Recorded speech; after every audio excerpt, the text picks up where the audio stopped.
dad at 24, then married, then divorced by 30, all while making the transition out of corporate into sales for high ticket and ultimately running my own business and coaching. Working with high-profile entrepreneurs, building operating systems, marriage in high-stress situations. Mr. Tanner Wendell. I hated sales growing up. Then I got into network marketing, and at the end of the day was confronted with the fact you have to sell. Help me understand what you do with sales or your approach with that. Selling is service. You have an obligation to help people see how you can solve problems. What do you see as the biggest issue people that are trying to make sales face? We can mentally sabotage ourselves on the sales process because of the fulfillment. An entrepreneur who's responsible for his family's life, if he implodes, that affects tons of lives. I'm there to help that relationship flourish because that family flourishing means that business flourishing, and that business flourishing means a whole bunch of other families are affected. Who is Jesus to you, and what role does he play in your life? Lord and Savior. Mr. Tanner Wendell, welcome to the Golden Mic. Ladies and gentlemen, to start this, I'm getting better at hooks, and I will tell you this. We are in for a treat today. Sales is not your background fully, but like you have a wide variety of experience there, yep. Working with high-profile entrepreneurs, building operating systems, corporate world, entrepreneurship yep. world, like marriage, as you know, in high-stress situations and stuff, so much. And so we're going to try to get tactical here, particularly in the first half of this episode, probably yep. around that sales stuff. But I'm really, really excited. We've known each other for... Gosh, when did we? I don't know. At some point, like Facebook connection, and then coming into your program, like I think I bought one of your like low ticket products, and then Golden Mic, your first cohort. So, yeah. And I'm an hour away from you. Yeah, which is awesome. Well, and it's interesting because you were doing sales. Yeah. And I remember getting an email from you and being like, oh, this isn't a marketing, like this isn't a blast. Like this is actually from a person or whatever. Yeah. And so like, I was like, I know this guy from Facebook. Right. And so that's where I picked it up. But anyway, dude, thank you so much for coming on. I really appreciate it. I really appreciate it. Good to be here. Do me a favor. Pull the mic just a little bit closer to your face. There we go. How you been, dude? Good, man. Busy summer. All great things. Just got off family vacation. Nice. With my sister and her kid. And yeah, so it's good. Nice. And you're married, have kids? Yeah. Yeah. Mary. Yeah. So give us the 30-second, like, brag on yourself. Here's why you should listen to me. Yeah. Pull a arrogant, like, I'm amazing type of. Yeah. Okay. So, first off, let me tell you, like, screw up, dad at 24, then married, then divorced by 30. Right. So I learned a ton out of that. And I really wanted to figure out like this relationship piece. And I realized I couldn't do it for my family. 90% divorce rate, aunts and uncles, parents, everybody divorced. And so I'm like, okay, I've got to figure this out from therapists, coaches, courses, whatever. Got remarried in that process, had 2 more kids. So I've got 3 kids. 2 years ago, moved my in-laws in with us. So we've got 7 people and a dog under one household. And we all mostly get along. All while making the transition out of corporate into sales for high ticket and then ultimately running my own business and coaching program. All right. And how old are we now? And I'm here. I turned 38 in June. 38 in June. Okay. So I'm 30. I just turned 30. There's a red light on. Yeah, that's correct. Okay. That's cool. That's good. That's good. That's the recording. Yeah. Okay. So 38 in June. Yeah. 38 in June. I'm 30. So we have like an 8-year gap, and you've done some stuff. Holy cow. Yeah. Still that beloved millennial generation. And I'm sort of fascinated. Like I'm reading a book called Rising Millennials, like about our generation and how every generation is different. And so like, I feel like growing up, I don't know how you felt, but it was kind of like, we were kind of like, oh, the millennials, oh, the rejects, oh, the soft, whatever. Yeah. And now I'm very bullish on the fact that like, it's our generation that will tilt the earth back in some sort of sane direction. And I hope so. It's crazy out there. It's interesting because growing up, I just rejected labels. Well, I thought I'd rejected a lot of labels. I think I accepted a lot. Like, they're like, oh, I'm not going to be that type of deal, right? Yeah. But like when people are like, millennials are blah, blah, blah, blah, I'm like, no, we're not. Right. Yeah. Like, cause I was like, you just don't get it. Like we have technology. Like we have a cell phone in our hand that accesses the world. And like, you're going to tell us we're lazy. And I'm like, well, but actually I want to start with the sales piece. And the reason I want to start with the sales piece is because I have a firm belief and, kind of the real focus of the Golden Mic is around getting paid right now. We are in a time of massive economic uncertainty. Obviously with everything that's going on with the assassination attempt and, all that and the election cycle, but also just the economy in general. Yeah. Inflation, things just out of control. Right. And then the breakdown of the family and of education and all this. Like, I think getting paid is this kind of central tool, let's call it, to creating a life of freedom or creating a life of options, right? And so for you, that seems to be the thing that allowed you to inevitably step into entrepreneurship, right? And I know you work with a lot of high profile and, powerful entrepreneurs now. Yep. But like, help me understand like what you do with sales or your sales background and kind of your approach with that. Yeah. Yeah. So I think first and foremost is like, I hated sales growing up, right? Because I thought like I had all the false beliefs, money's evil, da, da, da, da. And so I was like, I don't want to be salesy. Then I got into network marketing and I was drawn to the gateway drug, bro. Right? The community, the product, all the things that it did for my life. And at the end of the day was confronted with the fact, like, you have to sell and selling is service. And I'm like, okay, but I still kind of sucked at it. But I'm like, I'm going to be poor and my kids are going to be skinny if I don't learn this skill.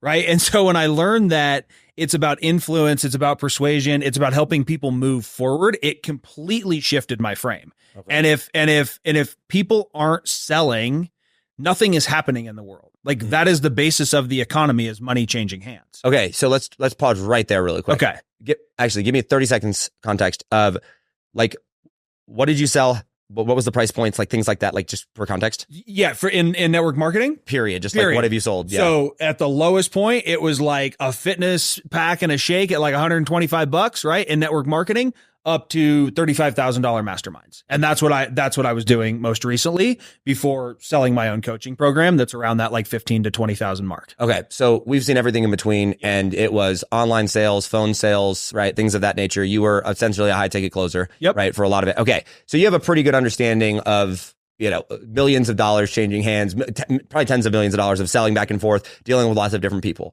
When you say, selling is serving. Okay. So I believe that. Okay. At a core. Okay. And I also absolutely hate that phrase because internet marketing gurus have utterly ruined it. Sure. Right? I get it. And also when you say like the basis of everything that we're doing is, money changing hands, and that's 100% agree. Yeah. But expound. What do you mean by selling is serving? Because like at the core, like I believe that selling, like I always say, I don't sell anything. I just solve problems. Right. And I'm sure you're in that same boat, but like, at the core, I agree with you. And I believe that the frame that we put around something, the understanding that someone has of something is going to determine how excited they are about it, right? If I tell you that Christianity is a bunch of religious rules and if you don't follow them, you're going to burn in hell, how excited are you about Christianity? Not right? For a long time. Versus, this is, grace and power and, the king and all that. Totally different, right? So expound on what you, like your approach or what your thought process behind sales. Yeah. So I think one, to back it up, like sales is happening in the context of business. I believe business exists to solve problems.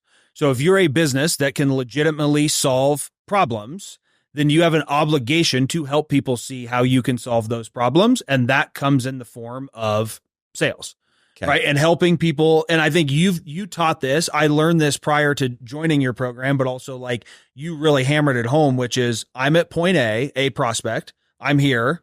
I have a problem or a desire, and I'm looking to get to point B. Mm-hmm. And if my product fills the gap between point A and point B, then I have an obligation to help you see that and move you forward into making that decision. So I get sales as service is kind of a tagline. I'm not bashing it. I'm not bashing it. I want to give you the chance to expound on it because I think that there are different salespeople carry themselves different ways, right? Sure. And I think that I love sales. I love sales, and I did only because now I've figured out how I like to sell and the frames and lenses that I put around it, right? Yeah. I hate selling, but I love sales, right? Because it's like there's a fundamental difference, right? Yeah. For the person that's watching right now, that's like, oh, sales this, or oh, I got to do the sales, or I got to do this. I think understanding that context is important. And one of the things you're talking about, helping people get from point A to point B. We're going to break down philosophically for a second, then I want to get tactical here, which would be when you say you have a moral obligation to sell the product if it helps someone get from point A to point B. Yep. What is the lens around, like, how do you qualify that statement? And why do you feel like you have a moral obligation to it? Okay. So let me give you an example. Like I was on a sales call yesterday with a guy whose like wife has cheated on him. He's facing divorce. He's going to spend money one way or the other, right? There is money that is going to change hands to address his situation. The question is, should he go spend that money in an attorney's office and fighting and battling over, what he has with his wife? Or should he figure out how to either get her back or to navigate that divorce in a way where you don't rack up a massive attorney bill because you figure out how to co-parent and co-create and do that, right? And so for me, looking at him and saying, I can help you, and this is what it looks like how else do I get off that call and just say, hey, bro, good luck with that. I wish you the best. You're in divorce. This is a sticky situation. I don't want to touch it. Like, it's going to be work for me. Yes, money's changing hands, but like, it's going to be work for me. And so from my perspective, if you're in front of me, if you've come into my world in some capacity and you have a problem I can solve, well, that's what I'm here to do. Yeah, that makes sense. Right. And there are, like, trust me, there are times where I'm like, I don't really know if I want to like take this on or is the money worth it? Yeah. Right. And so for me, I just realized, like, if you're in front of me with a problem I can help you solve, like, it is my job to help you see how to move that forward. Yeah. The way that I would frame it, because like I've wrestled with conceptually I agree with the statement of like it's your moral obligation, Sure. right? Because I'm like, you have a skill, right? You know, all that. The way I the frame I've put around it for myself has been your job on a sales call or just when you're selling is to help the prospect make the decision that is actually best for them. Yeah. Right. Most of the time, if they have a legitimate problem, then they come to you, right? Most of the time that is to move forward with you. Not always, right? But like most of the time. And so it's not my job to, convince them that they must buy, but rather it's my job to show them like, here is the best decision for you, and I'm going to help you make that decision, right? Yeah, and I think the other frame or the other thing that's missing from this is most people have some level of sales resistance, right? Even though they want help, they're like, they know it's going to cost me.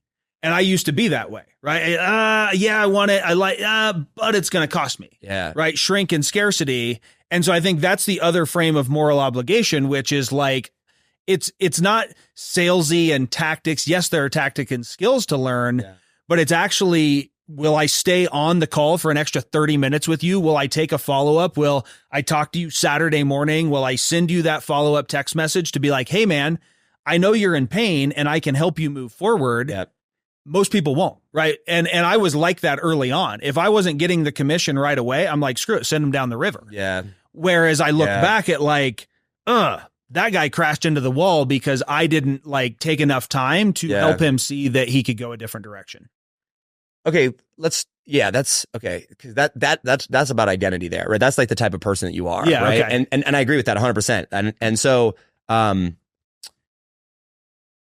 start with the problem, because what do you see as in sales specifically, right? And feel free to give story or context or background behind this of, where it's important. But what do you see right now as the biggest issue that people that are trying to make sales face, right? Like salespeople, right? Whether that is you're in a commission only job, right? Like a high ticket closer or whatever, or maybe someone has a service, right? They have something that they're selling of their own in business. What do you see as the biggest issue when it comes to selling right now? Let's start there. Biggest issue, like what are they facing? How are they approaching it wrong? Or incorrect? All of it. I would just say, like, if I were to ask that question, because I think right now, like, there's a lot of people right now that even students of mine, or even clients of mine, people that are like, they're on this journey. Maybe they're all right at sales, right? Maybe they are doing some things, see some things that are right, and they're trying to expand their lens of selling as a whole, right? And so like I teach different frameworks, and like one of the things I say is I'm like, okay, guys, like when it comes to selling things, there are three things. There are literally only three pieces that you have to solve. 100% of people that have ever made money in the history of eternity have solved these three things, whether they realize it or not, which is one, you need an offer, which is something to sell. Number two, you need a sales conversion process, meaning you need a way to sell it. And then third is you need traffic/leads, which is you need someone to sell it to, right? Someone to sell, way to sell, someone to sell it to. Those three things, right? And so it's like, once you solve for those three things, right? Like you will make money. And so where most salespeople fall is they don't get to decide the offer. They don't get to decide the traffic. They fall in the sales conversion process. If you're a business owner, you get to control all three of those buckets, right? Correct. Which is a blessing and a curse, right? Because it's like, now you have three variables, and you thought one variable was hard, LOL, right? Now you have three, 100%. right? Now there's infinite complexity in that, right? Yep. So there's power, and there's also, the double-edged sword of things. Yep. And so like, if I were to say to you, like, I want you to speak to your specialty. Do you think that you understand the person that is running, has all three of these things, like they're trying to figure out better, or the person that like they've got an offer and they're a salesperson primarily? Like, which one do you speak to and understand better, do you think? I mean, I understand all three because that's what I'm running right now, but I think I can speak more specifically to that conversion process. Let me say that what has been my experience as an offer owner and running all of it is I believe that we can mentally, and I've probably done this, I have done this, mentally sabotage ourselves on the sales process because of the fulfillment. I.e., if you're stressed with another client call, another this, where am I going to fit this in? How am I going to do this? How am I going to deliver? You will sabotage the sale. And so that tension and that balance of like, and at the same point, you can't wait until everything's perfect. We were just talking about operations before this. You can't wait until ops and fulfillment are perfect to sell. Otherwise, like you're going to go hungry. Right. So I think there's a constant maintaining of balance between like, hey, we're sort of selling at capacity here. And then I'm going to have to come over here and figure out my fulfillment. Yeah. And as we were talking, like you've got to get to a point where whether that's hiring somebody or whatever, where you can get help, but you have to keep selling to get help. Right. So there's a lot of tension. Yeah. It's crazy, dude. So my wife was out of town last week, and I always joke, I'm like, when my wife leaves town, all structure in my life just falls apart, right? Because it's just like I just become obsessed with work, right? Yeah. So I can go, it's about 4 days I've found. I can kind of hold it together, but about day 4, it's just like I'm working till 3 o'clock in the morning and there's no whatever, right? Okay. But last week I was like, okay, I'm going to try to like keep the structure or whatever. So I'm like, I got to talk to people, right? Like I got to have interaction. So I ended up talking to Brad Gibb for like probably 3 hours last week over the course of several different phone calls. Okay. And we were talking about like, I'm in this phase of business right now where I'm like, okay, I'm more than just a sales guy now, right? And like for the last several years, like I've had my own business, but it's been like one main offer, right? And it's like you sell for stupid amounts of money, right? Where it's like you sell for 30 grand or 50 grand or whatever, and your profit margin is 80%, right? You make one sale that a month or whatever, and you're taking home, 250, 300, right? Whatever, right? But now I'm at the point where I'm like, okay, I got to go to the next level. And so Brad kind of broke this down. He's like, there's basically these 4 levers you kind of pull in business, right? Or in wealth creation, period. And I don't mean wealth just money, but just in general.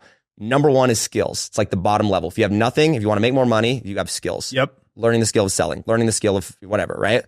And I'm like, yeah, that's me. Like I've been in that bucket, right? I am a master at sales and persuasion, right? And he goes, cool. Now there's a next level, which is leverage. And I'm like, oh, okay. And then he goes, and then there's next leverage or level, which is, or lever, which is capital. Right. And then the final one is assets. And it's like the goal is to get all of your value, everything into assets. But he's like, if you just take your money and just take it into assets and it just does nothing, like you have a waiting game at that point. So you kind of have to balance and teeter-totter these things. Right. And so I feel like a lot of salespeople find themselves in this bucket of skills. Yes. Right. And by the way, that's where I have been primarily. And now I'm like, now I've got a team and an operations manager or whatever. I'm like, oh my gosh, is this a different skill set? But that's leverage. Right. Right. So now I'm duplicating me. I'm getting myself out of different things. Right. Let's talk to the skill piece, because I think that skills are like learning the skill of sales, fastest way to change your life by like bar none. Agreed. Right? Yeah. Okay. Good. Yeah. No, I was going to say agree. And that's for me was the total opposite end of the spectrum. And then being like, okay, or the alternative is you're going to work in somebody else's predefined box, right? Which is what I did for most of my career. And I was like, how do I get out of this? And at some point I realized there's no level of like ladders to climb. Like even the CEO in large companies are just a high paid employee that are bound by a lot of other things. Sure, they may have upside, stock options, all this other stuff, but you're still in somebody else's prison. Yeah. And so for me, that was like one, learning the skills. I think to answer the other question about the actual conversion and if you're somebody just in high ticket sales is. Oh, that's what I wanted to loop back to. Yeah. There is, at least for me in my experience, has been, there's a balance between transactional and relational, right? Which is, yes, you have to fill out your end of day report. Yes, you have to focus on how many people you're contacting. Yes, you need to focus on what your close percentage is. But if you take like when I sold something to you in the company that I used to work at, like it wasn't my first time. Like I saw your name and I was like, oh, I know Josh. Let me send him a message. And then I could tell in HubSpot you open. And then I'm like, oh, let me text it, email, text. Like, let me attempt to get in front of you. And it was more than just like, oh, here's just a number. Now, sure, there's a lot of, when you're dealing with massive amounts of leads, it's just numbers. But generally, I don't know what your experience has been, like people buy from somebody they have built some sort of relationship with. Yeah. Even if that's like, I'm just a high ticket closer, the chances of somebody buying something from you the first time they get on that call or the first time like they see their name is relatively low. Yeah. Right. And I would even say one step further, when you're a high ticket closer for someone else. Yeah. This is very interesting because I'm like, dude, like psychology and like, if I could be 2 things in life, I'd be an apologist to defend Christianity and the Bible, and I would be study psychology and persuasion, right? It is fascinating. Like these things, like just endless, this pit or this a nonstop road of growth. It's amazing. Yep. But one of the things I found is like, if you're a high ticket for somebody else, like the person that they're actually buying is not only just you, it's the person you're selling for. Correct. Right? Like if Cardone's team, like, gosh, they are just relentless, dude. I'm like, guys, stop. You're turning me off, right? But like if I'm on the phone with them, I'm not buying the person on that end of the phone. I'm buying Cardone, but also there is a part of me that is like this thing is going to determine if I buy from them or not, right? And so like also being in a line there. And I think that the fundamental big issue with people that are in this, like we'll talk like specifically sales here, right? People that are getting their leads handed to them, or at least they're not. Yeah, they're just focused on conversion. Right. They're just and someone that they don't have to fulfill the offer or very little fulfill the offer. That they're primarily here is number one. People don't understand basic psychology and basic persuasion, right? Correct. But at a bigger level, I think the biggest issue is that people struggle to be able to articulate how the thing that they are doing is going to solve the problem for the other person in a way that they actually relate to and understand. Yes. Does that make sense? Yes. And so because of that, what ends up happening, at least for me, was, and I want to know, because like you've done much more like sell for other people than I have, right? Yeah. But for me it goes, I would place the value of the thing that I was selling based on somebody else's response to the thing that I was selling. Right? Okay. Does that make sense? What do you mean based on somebody else's response? So I would go and I would say, okay, I'll just take Instagram services, for example. This is like the first thing I was selling mine, right? And I would go, okay, I have this Instagram thing. If I got on the phone with somebody and someone was like, dude, I just don't know about this whole Instagram, like it's just not worth it. It's not worth it then.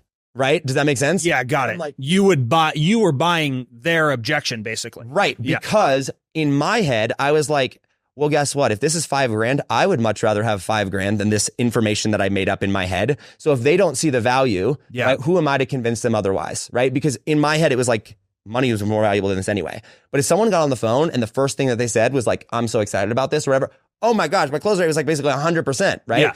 But it was because I could not figure out how to regardless of what they thought, like I could not figure out how to articulate the value or see and then articulate the value of the thing to the person, regardless of what they came to me with. Does that make sense? Yeah. I think that a lot of people, whether they realize it or not in the sales process, struggle to sell because number one, they either buy into whatever objection, like they take the energy, right? The prospect sets the context. Or they go and they might believe in the product themselves. They might be, yeah, it's a good product or whatever, right? But they have an inability to actually go and show someone why that product is actually going to get them to where they want to be in a way that person can receive. Does that make sense? Yeah. Would you agree? Yeah, I agree. So for me, like, who I sold for Garrett, right? And so there was very much yes, people are buying him. He's been online for a decade. Like there is a brand there, right? Yep. And I think part of what I had to wrestle with was I've been a student, I'm drawn to that, but I'm not him. And so there was this balance, and Cardone's probably the same, right? Like there's a balance of being who you are and representing the brand versus like trying to be an imitation of the leader of the brand, right? So every time that I like tried to be a dick to somebody or like go Garrett White on somebody about the sales process, like it didn't work. Yeah. Right. But when I was willing and the message internal, it's a very hardcore like sales process, right? It's just like, you only have one chance, kick him in the face, right? Like you got to do this. And it's like, okay. However, the statistics would say that like when I actually got to know somebody and I built a relationship and I reached out more than once and I followed up, like that's where most of my conversion came from. And they were buying him, they were buying the system, they were buying the logo, but they were buying it through me and they never would have just went to the checkout page anyway. So I think there's that balance. If you're selling for somebody else, there's that balance of, okay, I have to represent the brand. I have to believe in the brand, but I also have to be my own brand to build within relationships and then create that. And what you're talking about is like, I hold the frame, I hold the context. I'm not coming into your frame and context. And selling Warrior, like the biggest problem with that is it wasn't specific to relationships or business. It was everything. Yeah. So you got to get on a phone call and assess somebody's situation and show them how, if they're struggling with marriage, this thing will address their marriage issues. And then the next guy who's struggling in business or is overweight, how you show, hey, by the way, this same thing fits into that. So there were a lot of challenges. And so I think one, knowing what you're selling, right? There's only 3 things to sell, which a lot of people talk about. You've talked about it, right? Money, health, or sex, essentially. Right. So knowing what you're selling, hopefully you know that. If you don't know that, that's a big problem. and then positioning it in the proper context with the prospect. Otherwise, to your point, like the prospect will run away with it. Well, I don't really need this. I don't know. I don't have that much time. I was interested in this, but that. It's like, well, wait a minute. No, you're interested in solving your problem. You think you're interested in the solution, but you're interested in solving your problem.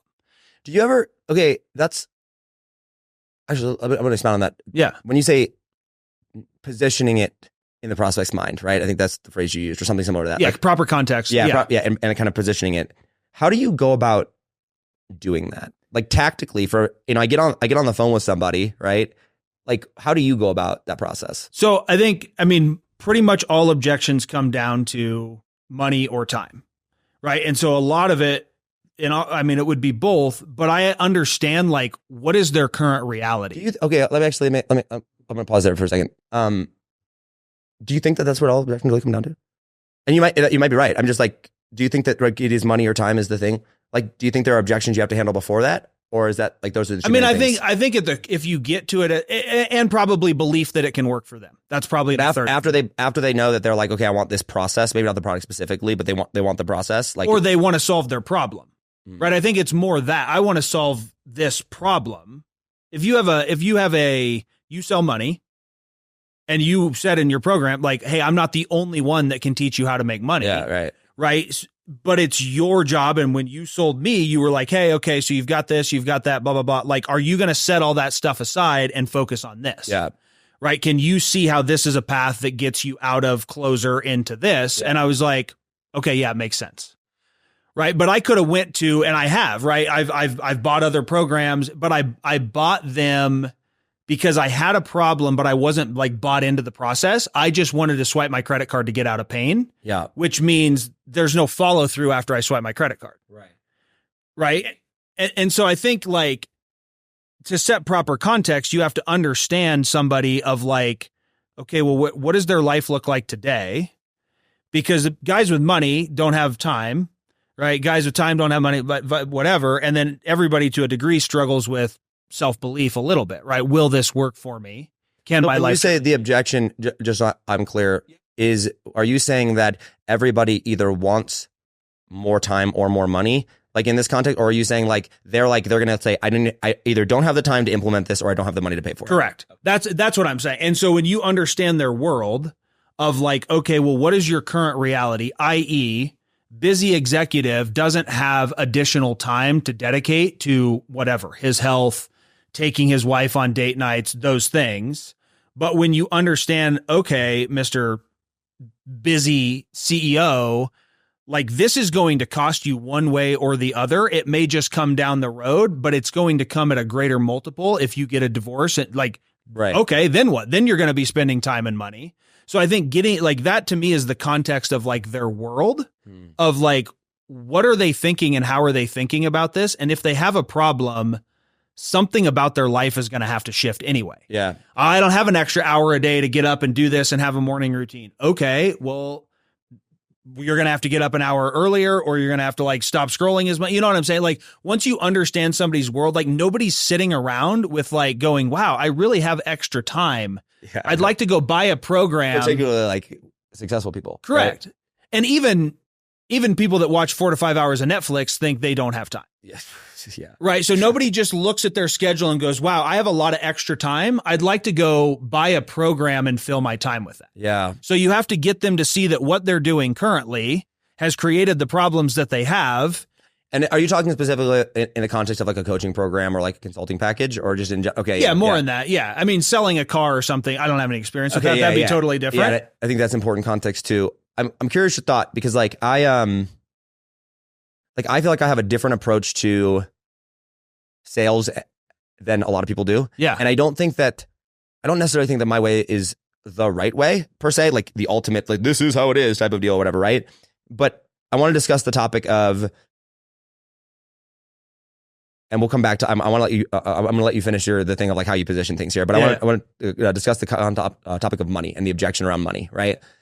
I believe that how I choose to believe things, like the frame that I choose me personally to put around something will determine like how I ultimately communicate and expect the other person to operate. Yep. Meaning if I think that money is an actual objection, then I'm going to allow that to happen, like allow that to be something that I have to battle. Got it. Okay. So I believe that, at least in the context of how I sell, I go, money is never the objection. Okay. And the reason I say that is I go, okay, people might go, now keep in mind, I'm selling wealth. I think it's universally applied to both relationships and health, because when I sell, like, it's like you have the wealth category, but no matter what you do, it's always tied back to money, right? Because there's money exchanging hands here, right? So it's like, I'm not going to sell to somebody to where the thing that I sell them doesn't, even if I'm selling relationships, doesn't inherently pay for itself in some capacity. Correct. Right? Maybe it's saving them from divorce. There you go. It's paid for itself, right? Maybe it's, preventing cancer, right? Like, they pay for itself, right? There you go.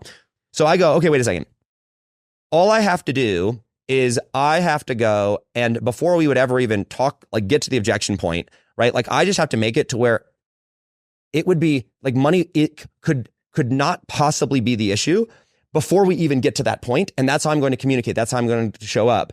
And so what I have found is, like, I sell pretty expensive stuff, right? Yep. And I probably, in the last 12 months, I bet you I can count on one hand, for sure, two hands, the amount of times that I got to the end of a call and price was the actual issue. Got it. Even if they didn't have the money, by the way, Okay. right? Because they'd be like, I'm in, let me go find the money. Sure. And like, that would never happen before. Like, never. People, I don't have the money, and let me go find it. And then they're hear gone. back from them. Go, wherever. Yeah, they're gone. I've had multiple, not like one or two. Like, I probably had 10 or 15 people tell me, like, I am in, I don't have the money, I will find it, give me 5 days. And I'm like, okay. 5 days later, they're coming back and they've found 10 grand or they found 15 grand. I'm like, whoa, okay. Because I'm like, I chose to operate under the frame. I'm like, the identity that I have for myself is, I firmly believe that if someone gives me money, there is no scenario where they don't make more money than what they pay me. Got it. If I adopt that identity, right? If I have that mentality and lens, do you think that you can remove the objection of money entirely?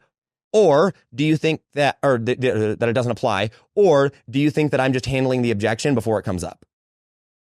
Does that make sense? I think so. Let me ask a clarifying question. Have you had other objections? Like, what other type of objections would you be like, oh, that's a legitimate thing, or they legitimately weren't a good fit? Because I don't think it's always money on the surface. Mm-hmm. I think in some cases, people will use a surface level, oh, this, oh, that, but really they're just like, I don't know about the money. Yeah. So I mean, you probably are pre-framing and like operating in a different way. But I'm wondering if you've had other objections where you're like, well, that's a legitimate objection. Yeah. I think you framed that correctly, which is maybe money's not, maybe the statement, money's not an objection. Money's not a legitimate objection. Money is a fake objection that comes up. Yeah. So I think that essentially there's three objections that people have, right? They either object to the system itself, the process itself, right? Where they look at this and they go, I do not believe that system will work, right? Not even work for me for a second. Like, I literally just don't believe in that process, right? Like, if I told you, like, I don't know, like, oh my gosh, you're a farmer. Okay, here, I'm going to sell you a program that's going to teach you how to go do a rain dance, right? To make it rain. I'm like, I just don't believe it's going to work, right? Yeah, got it. Then the next objection is I don't believe the process is going to work for me. And this is where I think the time objection ultimately really comes into play. Yep. Is they look at this and go, okay, I actually believe the process will work. I don't know if it's going to work for me either, because like my situation is unique, or because I don't have the time for it, whatever, what have you, right? And so it's like, okay, cool. And then the third objection is they're going to point externally. They're going to take their finger and they're going to put this, and they're going to have an objection of like, this isn't going to work because of, and now this is where it's like, oh, because I don't have the money, right? Or because like, I don't trust you, right? So there's this external thing where it's like, it's not directly related to this, and it's not directly related to them in their life. It's related to something externally that they're uneasy with. And I don't think those aren't legitimate. I think that people just need to process them because this is new. Yeah. Does that make sense? Yeah. So when I look at this and I break down these three things, I go, okay, wait a second. My job on a call, whether it's a sales call or whether I'm doing a training or whatever, right? Yeah. When I get into the sales process is I'm going to make sure that they understand the process. And by the way, because my lens for selling is I'm not trying to sell you something. I'm just trying to help you make the decision that's best for you. Yeah. Right. And when you and I got on the call, like I genuinely believed, I sat down, I'm like, dude, if what you're telling me here is true, there's all these other options, but here's why I believe this one's the best. Right. And so my job is first to show them the process and make them go, okay, this actually makes sense. I want what that brings me. Right. Then I make them see how it's going to apply to their life. And I go, okay, wait. And they go, okay, yes. I do have the time for this because no matter what else I'm doing right now, like I need to make time for this thing. Like this is, and then third is I'm trying to remove any other reason why they wouldn't ultimately go and believe like anything that would prevent them or hold them back, right? Fear of criticism or, oh, I don't have whatever the thing is, right? Yep. And so with that, I go, okay, if those are the three things, if I've solved those three problems and I get to the end of the call, the only real objection is I don't have the money, right? But I don't actually think that's a real objection because if they have that objection, that means one of these three isn't solved. Because I would go, I mean, Katie Richardson's a perfect example. I was in the most pain, like lowest point of my life, $8,000 left in my name. My brother had just died in a helicopter crash. My wife was, sick, almost dying, right? Basically, right? I got $8,000 left and Katie Richardson's like, I'm $60,000. Like math don't math, right? Yeah. Like there's no reason I should buy that. Yeah. But yet here I'm like, do you take a payment plan? Here's $5,000. Let's rock and roll. I don't even have money to make the second payment. Let's go. Yeah. Why? Because I believe this, this, and this. Does that make sense? Yeah, got it. So I think that sorry, go ahead. Yeah. No, go ahead. I was going to say, I think that money is often not an actual real objection at all if the other three things are done properly. But I also am in control of my offer and I'm also in control of my traffic. Correct. Right? Yeah. Let me ask you, prior to that, because I've heard the Katie Richardson story, had you made it, what was the biggest thing you had invested in up to that point? Like, had you had bought in a 25 or a 50,000? Like, was that the biggest investment? By at the time? far, it was the biggest investment by far. $60,000 with that. I think I had bought, I'm trying to remember what was this. I think I bought something for like $8,000 and $10,000. I don't actually think I had bought any. No, I'd bought $125,000 investment a couple years before. Okay. And it failed miserably, by the way, right? But so most of it was like in that $5,000 to $10,000 range. So it was like $125,000 that failed, a couple 10,000s, and then 60. Got it. Okay. Because I think there is I think the other thing from a sales perspective, it is also hard to sell something that you have not invested in yourself or similarly, right? Like if you've never bought a $5,000 or $10,000 program, it's hard to sell it even a $10,000 or $25,000 program. Right. And so I think that makes money that magnifies money as an objection because you're like, oh yeah, it is kind of expensive.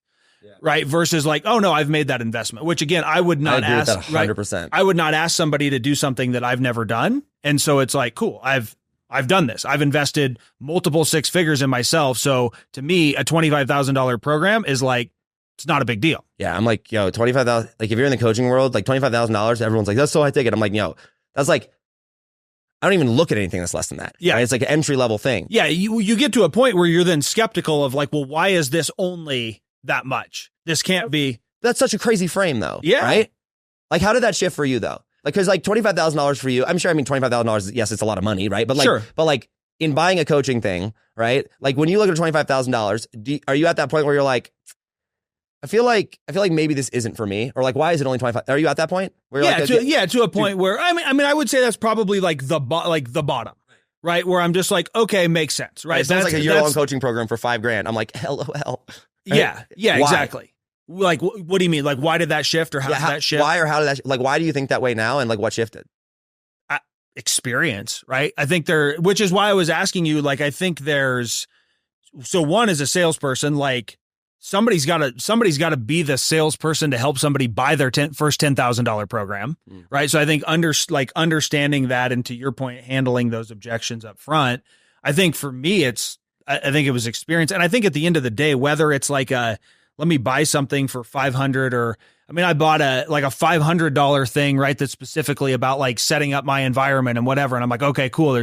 I'm sure you know what I'm talking about, right? And I'm like, oh, cool, let me do this. But it's like, that solves a very specific problem. That's not a year-long mastermind. That is like, I got one problem. I'm going to consume this information in a couple of days. I'm going to learn like one thing and I'm going to solve my problem. Right. And so for me, I think I now understand like buying, where I'm like, well, I know what I'm buying, and am I solving one specific problem? Am I joining a community? Like, what am I actually getting into? That makes sense. And so I think I view buying through that lens now. And like, quite frankly, like I got invited to do like a couple of weekends that it's like $2,500 a weekend for, I mean, basically screwing off, right? Like basically having fun. And to me, I'm like, cool, thanks for the invite. Here's my credit card, because I was like, I know who's leading the group. I know the type of people that I'm going to be around. I have zero idea what we're doing on the weekend. I don't care. I don't really care about the fulfillment. I bought the environment. Right. I just want to peace out for a couple of days with That's it. people I trust. Yeah. I bought the 100%. environment. 100%. Okay. So that's perfect setup for come back to the positioning thing. Yeah. Right. So you're on a call with somebody. Let's say you're selling to me. Right. And like positioning, I think that, understanding what you're selling, like, are you selling community? Are you selling this? Right. Huge.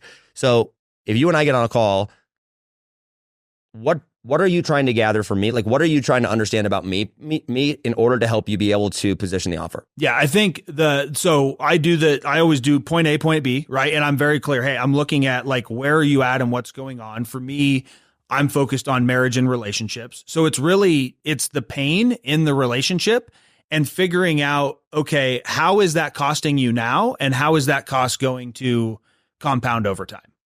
Both in terms of money as well as like time. Okay. Yep. That was good. Let me repeat what I just heard. Okay.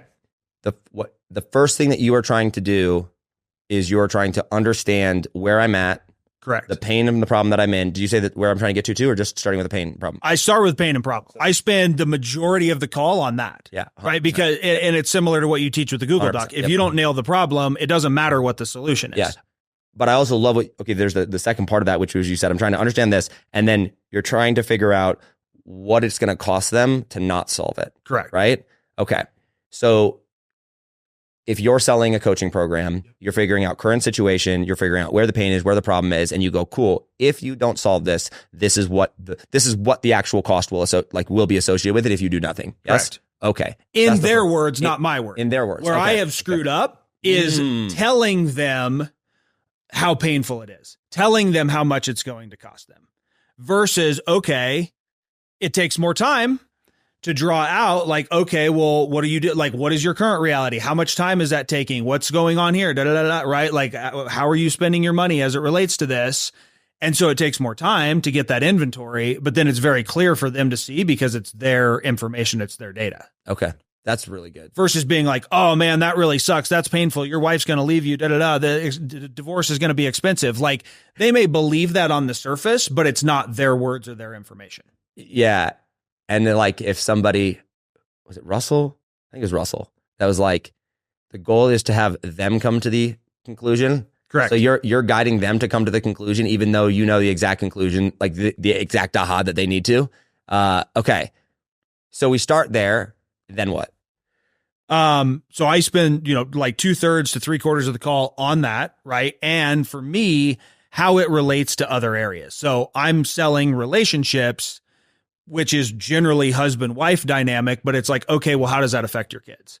And quite frankly, most guys that I work with will be like, they will invest once they see the pain or how it trickles down into their kids, because then they relate that back to the pain they experienced in their childhood. And that's like the full circle of like, okay, you experienced this. You didn't want to be like your parents, but you're basically recreating this dynamic that your parents did. Like, are you going to stand for this? And then it's like, oh, okay. Yeah, you're right now. But most men, especially around relationships, like we don't draw those conclusions, right? Most guys would be like, yeah, I could probably be a better father or a husband or this or that, but they don't really know how. So they just justify the fact that things are the way they are. But once you're able to like pop the hood and connect the pain points and then go, okay, how does that show up over here in business? Then it's like, oh, wow, I didn't draw that connection. Even if you're relatively successful in business, but you're coming home and you're like drinking or smoking or whatever to kind of chill things out. And then you're taking shit out on your kids. Like most people don't view those things as being all connected. So you're really amplifying the pain by showing them all the places where it's connected to. Correct. Got it. Okay. And again, not to be like, let me twist your arm to buy, but to be like, you came to me, we're going to spend an hour on Zoom anyway. Why don't we actually look at what's going on? Let's look at how this holistically and see this for what it is. It's one of those things where it's like I want you to walk away from the call being like, I can't just unsee what I saw there. Yep. Okay. Then what? Then it's about, okay, here's the problem. We're clear on that. We agree on this. We agree that this is going to, cost theoretically this much for divorce or whatever. If this continues, then it's point B.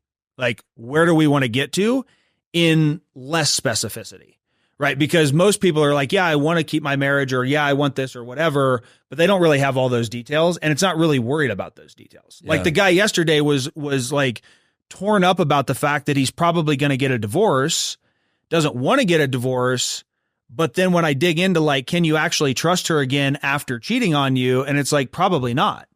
And I'm like, okay, like I'm not a proponent of divorce, Right. but why would you go to like attempt to save your marriage because you think it's the right thing to do when you actually just acknowledge the fact that like, I don't want to spend that amount of time. I don't know if I can ever trust her again. And like, quite frankly, if I cut bait and move forward, I'm going to be better off anyway than if I try to like salvage this thing that was never going to work from the beginning. Yeah. But if he and I would not have had that conversation, then his energy would be focused. His point B would be, how do I keep my marriage rather than, okay, how do I actually get this thing wrapped up, minimize the impact on me and my kids and move forward? And I think I think it's really important context context there of like, you are very pro marriage, right? 100%. Yeah, right. 100%. You're not like, oh yeah, she don't. Yeah. The like, answer is, right. yeah. And I have a client right now who's like, almost twice my age, like in his 60s, right? Who his wife has cheated on him and the situation multiple times. And the situation for me, I'm like, dude, I don't know if I would stay with her. He really wants to stay with her. Okay, cool. Like, then I'm going to help you do I'm going to help you get to your point B. But whatever that point B is your point B. Right. And I think that's where, again, like for your program, you're like, hey, this is the method, but everybody inside of your program has a different point B, right? 6-figure years, 6-figure months, whatever that is. Like it varies, but it's like, I'm going to help you get to your point B. And I feel like that's where things get like sideways for people is they want to tell people how painful their problem is, what it's going to cost them. And then they want to sort of decide that everybody has a predetermined destination. Do you think that with the destination, with the outcome, that there should be some, I don't know if universal is the right word, but some predetermined measurable of somehow? Because like, here's the thing. Alex Hormozi really shifted my perspective of, because I used to think like, oh my gosh, the outcome has to be so perfect and so specific. It's all, and then Alex Hormozi is like, listen, people, there's these other three parts of the equation essentially, right? It's not just size of the outcome. It's certainty, it's time, it's speed, it's all, fixing this. And so I'm like, okay, cool. I focus much more, very similar to you, focus much more on the problem. I call it red dot, blue dot, right? Yep. Red dot, blue dot. Red dot is problem, current pain, situation, right? With the blue dot though, it's they're going to tell me what the specifics look like, but like, I have some predetermined idea of what that's going to look like, so I know whether or not I can get them there. Sure. Yes? Yeah.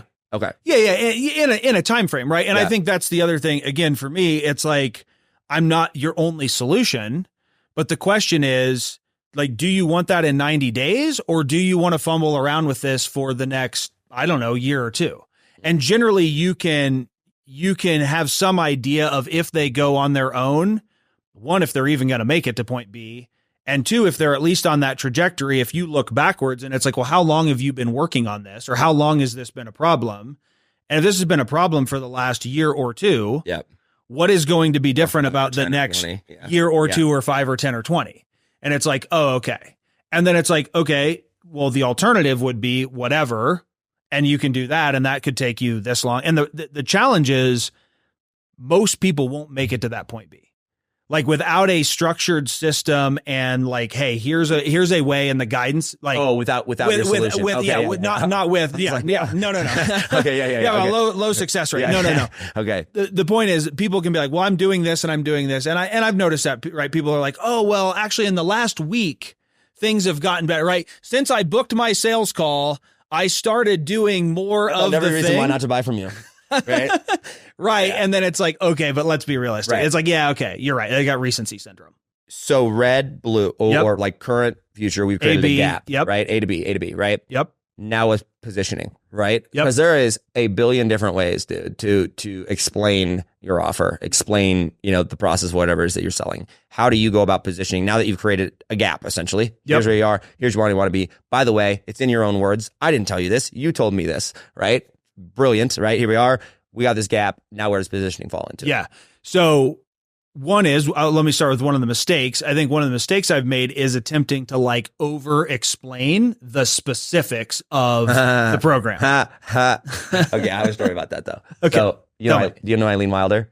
Yeah. Okay. Yeah. So dude, Eileen, I can't wait to interview you. Come on the show. But like, she is this person that like, she's so fascinating to me because she $1 million days, right? Yep. Like literally. Yep. And I would get up and I'd watch her go and pitch. And she would go and she'd be in front of a whiteboard and she'd be like, okay, so the first thing that's included in this offer, and she would go and then she'd write it down. And then she would literally go and stand right in front of the whiteboard so that you could not read what she just wrote. Interesting. Right. And then she would basically just show you like how it's going to affect your life. And like, if you're without it, it's going to look like this. And with it, it's going to look like this or whatever.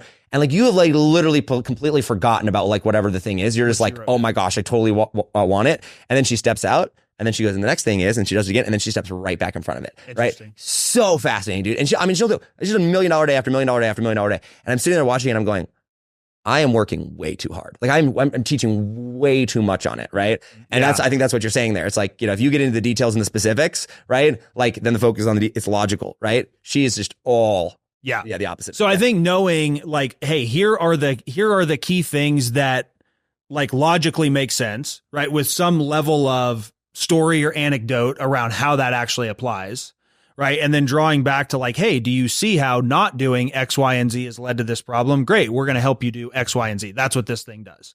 Right. But like 3 to 4 like bullet points, right? Not everything. It's like, what are the key elements in terms of like the structure that I'm providing, the accountability, the coaching, like how exactly it works. But top level bullet points, right? With an anecdote. Do you explain the framework first and then do the offer, or do them at the same time? I mean, basically I'm like, okay, first permission, right? Do you want to solve this problem? Great. Can I show you how we would do this? Yes. And then it's like, okay, this is how this works. I do like price at the end. No, but like for example, like if I'm selling Golden Mike Method, right? Or Golden Mike Mastery is the name of the product, right? Yep. I'm like, what I teach is the Golden Mike Method. Golden Mike Mastery simply is the coaching program that implements it, right? So like I do the same thing, A, B, red dot, blue dot, right? We have this. And then it's like, okay, cool. Let me show you the framework of how we get from here to here. And I go, boom, boom, boom. Nothing to do with my product. I have no clue. Now they're sold on the framework and they're like, yeah, I want that. And you go, cool. Would you like our help? Yep. And then they're like, yeah. And then I go, cool. Now let's talk product. Got it. Do that? I don't think quite exactly. I mean, I feel like I kind of interweave them of like, do you want help? Great. Okay. This is how this would look. And then any questions, right? Flush out any like questions about the specifics of it, which generally most guys are like just the last question, right? Which is price. And it's like, okay, well, price aside, like, is this something you want to do? Yes. Okay, great. Here's how we handle it. Okay. So yeah, I don't know that I have the distinction between like framework and that. I think I probably interweave a little bit more. Yeah. A little bit more of just like, here's the core of it. And then let me give you an anecdote about how it ties to your problem. Okay. And then does that make sense? Do you want help? Yep. Yeah. Okay. So how has sales, like you've done a lot of sales calls, right? Like you've done a lot, like how has sales changed your life from an actual life perspective? Yeah. The first thing that comes to mind is empathy. Like I think being pretty fortunate for like, sure, I have problems. I pay to solve my problems, but then dealing with a lot of people, talking to a lot of people, again, especially in the relationship space, is like empathy around just everybody's life experience. And also reminding myself that like I was there not too long ago, but it's so easy to want to distance yourself from sort of past versions. And so I think for me being like, okay, empathy and judgment, quite frankly. I mean, I was a pretty judgmental type of person and kind of entitled of just like, okay, well, I solved this and I did this and and why can't you? And it's like, that doesn't help in sales, right? Yeah. Like you being able to be empathetic and understand and realize like sometimes people want to sit in their problems like a baby in their wet diaper, right? And it's just like, okay, got it. Which is why asking for permission of like, do you want help is important because not everybody does, right? Like, yeah, I want to get on the call and I want to feel like this, but like, are you actually willing to do the work to get the help? So I would say empathy and understanding from sort of like the softer side. And then I think financially is like I'm in control, right? I get to write my checks. And I think the biggest challenge I had in corporate America was like, I felt like I was pretty smart and I was working hard. And like early on in my career, dude, 80, 100-hour weeks, like I was just working all the time. I've slept on office floors because I had a deadline on a project, right? And it's just like I was doing all of that. And at the end of the day, the same amount of money hit my account every 2 weeks. And so I was frustrated, right? But I got promoted like every 18 to 24 months. I just, hey, I'm doing that, I'm going to leave. And so I figured out how to like climb the corporate ladder, but I was like, I just became disenchanted or disenfranchised because I was like, it doesn't matter how hard I work. The game here on a paycheck is actually how do I do as little as possible and still make the paycheck? It's a completely different game. It's like, how do I sandbag this thing and keep my job and play the politics game and still get paid the paycheck every 2 weeks? Sales is completely opposite, right? It's a matter of, okay, how do I become more efficient? How do I become more effective? My hard work actually does equate to more dollars in my bank account. Yeah. And so for me, like we talked about before the show, like we're both small town. You grew up in what? Illinois? Indiana? Yeah, right. Yeah. Nebraska, small town, country bumpkin boys that like we learned to work hard. Yeah. And so I was just disenchanted with the fact that like my hard work never translated. Yeah, dude, it's so crazy to me. Like I grew up working hard and I didn't know that there was any other option, right? Yeah. Like, right? Like to me, like not working hard was the exception. LOL, right? You get into America today and like it's insane, right? And entitlement like, culture. Oh my gosh, dude. Like I literally will get on coaching calls with people or I'll, see people that are like, I want to change my life or whatever, right? Or whatever. And I'm like, all right, well, like, how hard have you worked at it? Like, dude, I've worked so hard. Like, I'm like, okay, cool. And they're like, I've worked for like, I work like 8 or 9 hours a day. And I'm like, so like a half a day. All right. You know what I'm saying? Like, what do you mean? Right. Or it's like, I've tried it for a month. And I'm like, I DM'd 10 people, 20 people, whatever. My gosh. Right. And it's just like, I mean, I saw a clip from Russell. He's like, people want to, they want to throw up a funnel and turn on an ad and go hope for the best. And if it doesn't work out, it's like, ugh. Right. And it's just like, what do you like? Default mode is just work.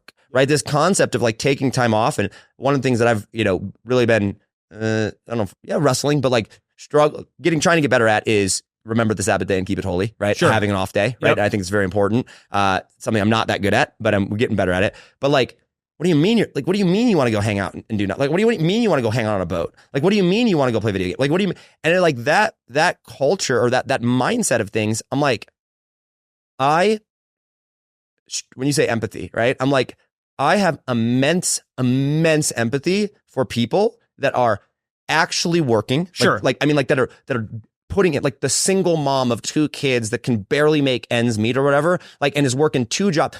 Immense empathy. I'm like, anything I could possibly do to help that person, right? Yeah. But if you're a single dude, right? Or bro, if you're a single dude in your 20s or early 30s, like no kids, and you don't like, there's no excuse. Like, bro, like just stop being a piece of shit and like work, right? Like just go and so I have no empathy for that, right? And like, let me give you this frame though. Like I have empathy for the fact that like I love Russell, but like one funnel away, right? And he will say, hey, it's not the your first funnel, right? It's whatever. But and part of marketing is what do you do? Hey, but it's not your fault. Da, da, da, da. So there's an element of this industry that we're in that has also created some like false expectations, right? Of people. But I think that's like back to experience or like buying a coaching program. It's like if you survive long enough in this industry or in entrepreneurship, you actually understand like, okay, it's not that simple. Yeah. Yes, we have to package it up and make it like, so there's this balance of like, we have to package it up and it has to be like, hey, this is possible, but most people don't actually understand the work that's behind it. Do you think that? I agree with you 100%. I do. And do you think that though, that it is that simple, but it is just ridiculously hard to make it that simple? Meaning like, because like to me, I'm like everything that it just works. Like, dude, I have had one sales call process. Like it took me 4 years to figure it out. Yeah. Right. And probably hundreds and hundreds of phone calls. I've done thousands of sales calls now, but it took hundreds of sales calls and whatever to do. And like now I have the process and the process is so simple, dude. It's so simple. Yeah. Right. It's the same exact thing over and over and over again. It's like, just do this. And once you have it, it's like you just close, right? Like my close rate is like, people don't even believe me when I tell them like my close rate. Right. Right. And I'm just like, because I just follow the thing. But like it took so much work to go and get there, right? Yeah. So like when we think about, you can talk about like, oh, the enemy or like you're one funnel away. I'm like, I actually 100% believe those things are true. I also agree that it's like the communication of it is like, it's marketing 100%. Yeah. But I believe that like what's hard about it is figuring out how to make it as simple as it is, right? Yeah. Let me ask you this is something fascinating. So you take your like sales process or any number of like, hey, I've worked for years to get it down to this system. My experience has been like, and I know there are people that will literally just like open the instructions and like go and do and have success. I was the kid that got the Lego set, threw the instructions away, and then I was like, oh, I can build this. I can build this, right? So I think there's a human part of at least some of us who go, oh, Josh, thanks for giving me this process, which just works if I would do it. Mm-hmm. And then we want to go and like, we think that we need to find our own way because you had to find your own way. Yeah. Right. I mean, we had some of that like early on in what you teach. And it's like, what about this? And what about this? And what about the shorts? And you're like, literally, I do none of that. Right.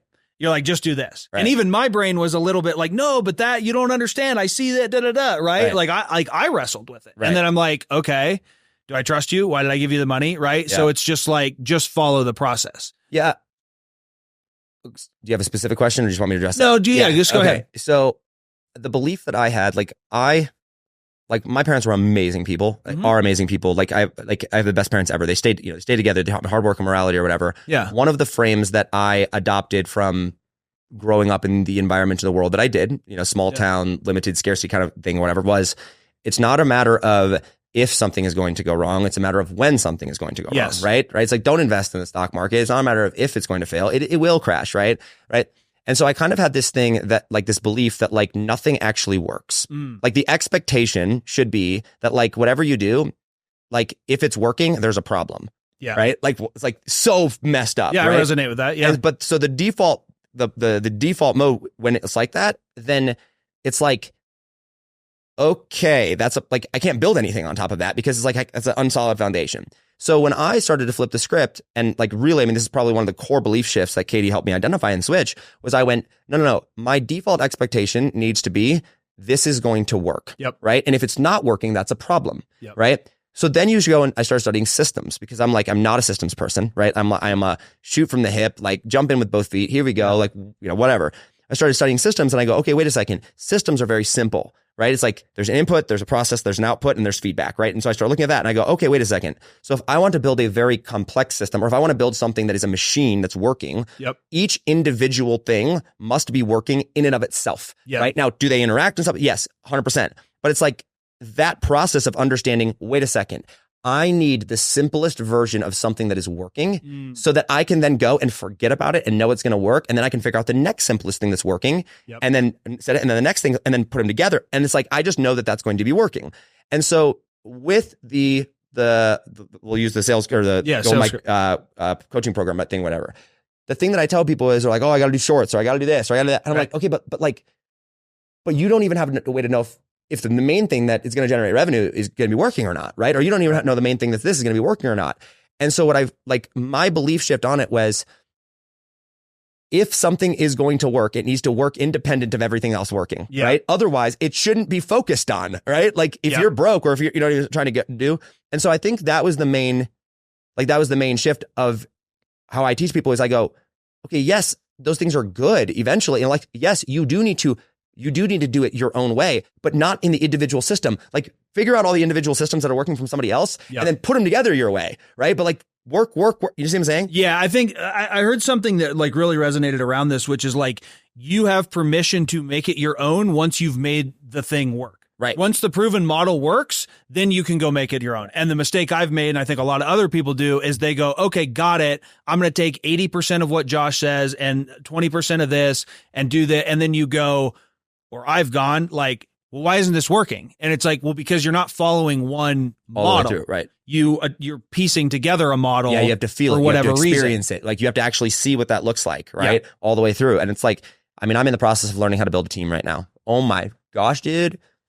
Everything else in life that I've ever done seems easy, right? Like my work, like it's like a totally different skill set. And you have a young child. Right. And so you're just like in this new phase. Chaos, right? Of like, it's not about Josh and the machine. It's about it's leadership. Right. I went from me and my wife and, we're in the top 1 percentile of earners in the world. We do whatever we want, travel wherever we want or whatever, to like in a matter of, 8 months of like friggin' baby, 2 team members, a whole different, I'm like, yo, right? It's just, but what's interesting though, is I go, the thing that I always fall back on is I always go, yeah, but I know how to push a button and make money. Right. Yeah. So it's like, guess what? Like if this thing doesn't go well or like whatever this, I know how to fall back and I know how to like do that system. I know that works. I know it works. I know it works. I know. And is it the most sexy thing in the world? Nope. Is it going to get you the most followers in the world? Nope. But at the end of the day, if shit were to hit the fan, right, everything were to go wrong, it's like, okay, great. I can go back and push the button. And now I can build on this because now I can forget about it and I just know it's working. And now I can go and like, okay, cool. How do I make my assistant work now? Yeah. Okay. How do I make this relationship work? How do I make this relationship work? How do I make systems work? Right. Like how do I go and start to build? And the mistake that I just see so many people make because I held it for so long is that success or that these things are complicated, that they are hard. And I'm like, no. They're very, very simple. That's why no one does it, by the way. Right. But you have to believe it's simple, but people misconstrue, as I did, simple equals easy. And I'm like, no. Simple. And then guess what? Then you have to find the next simple thing. Yep. And like, that's hard. And then once you have the next simple thing, putting the two of them together, that's hard. But it's like, it's very, like life, I feel like is pretty logical when it comes to building these things. Yeah. Does that make sense? Yeah. I feel like people like, to me, like confusion is a choice.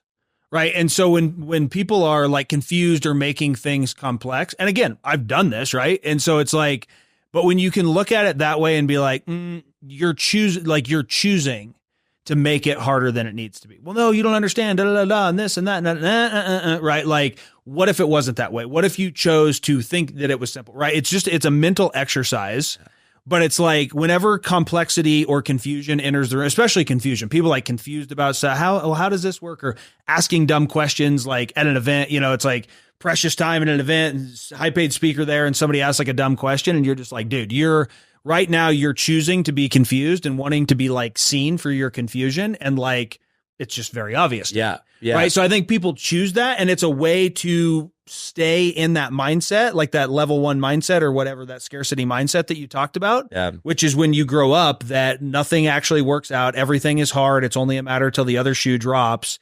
Like you just stay stuck in that environment. Right. But there's making a switch. I want to ask you a question real quick.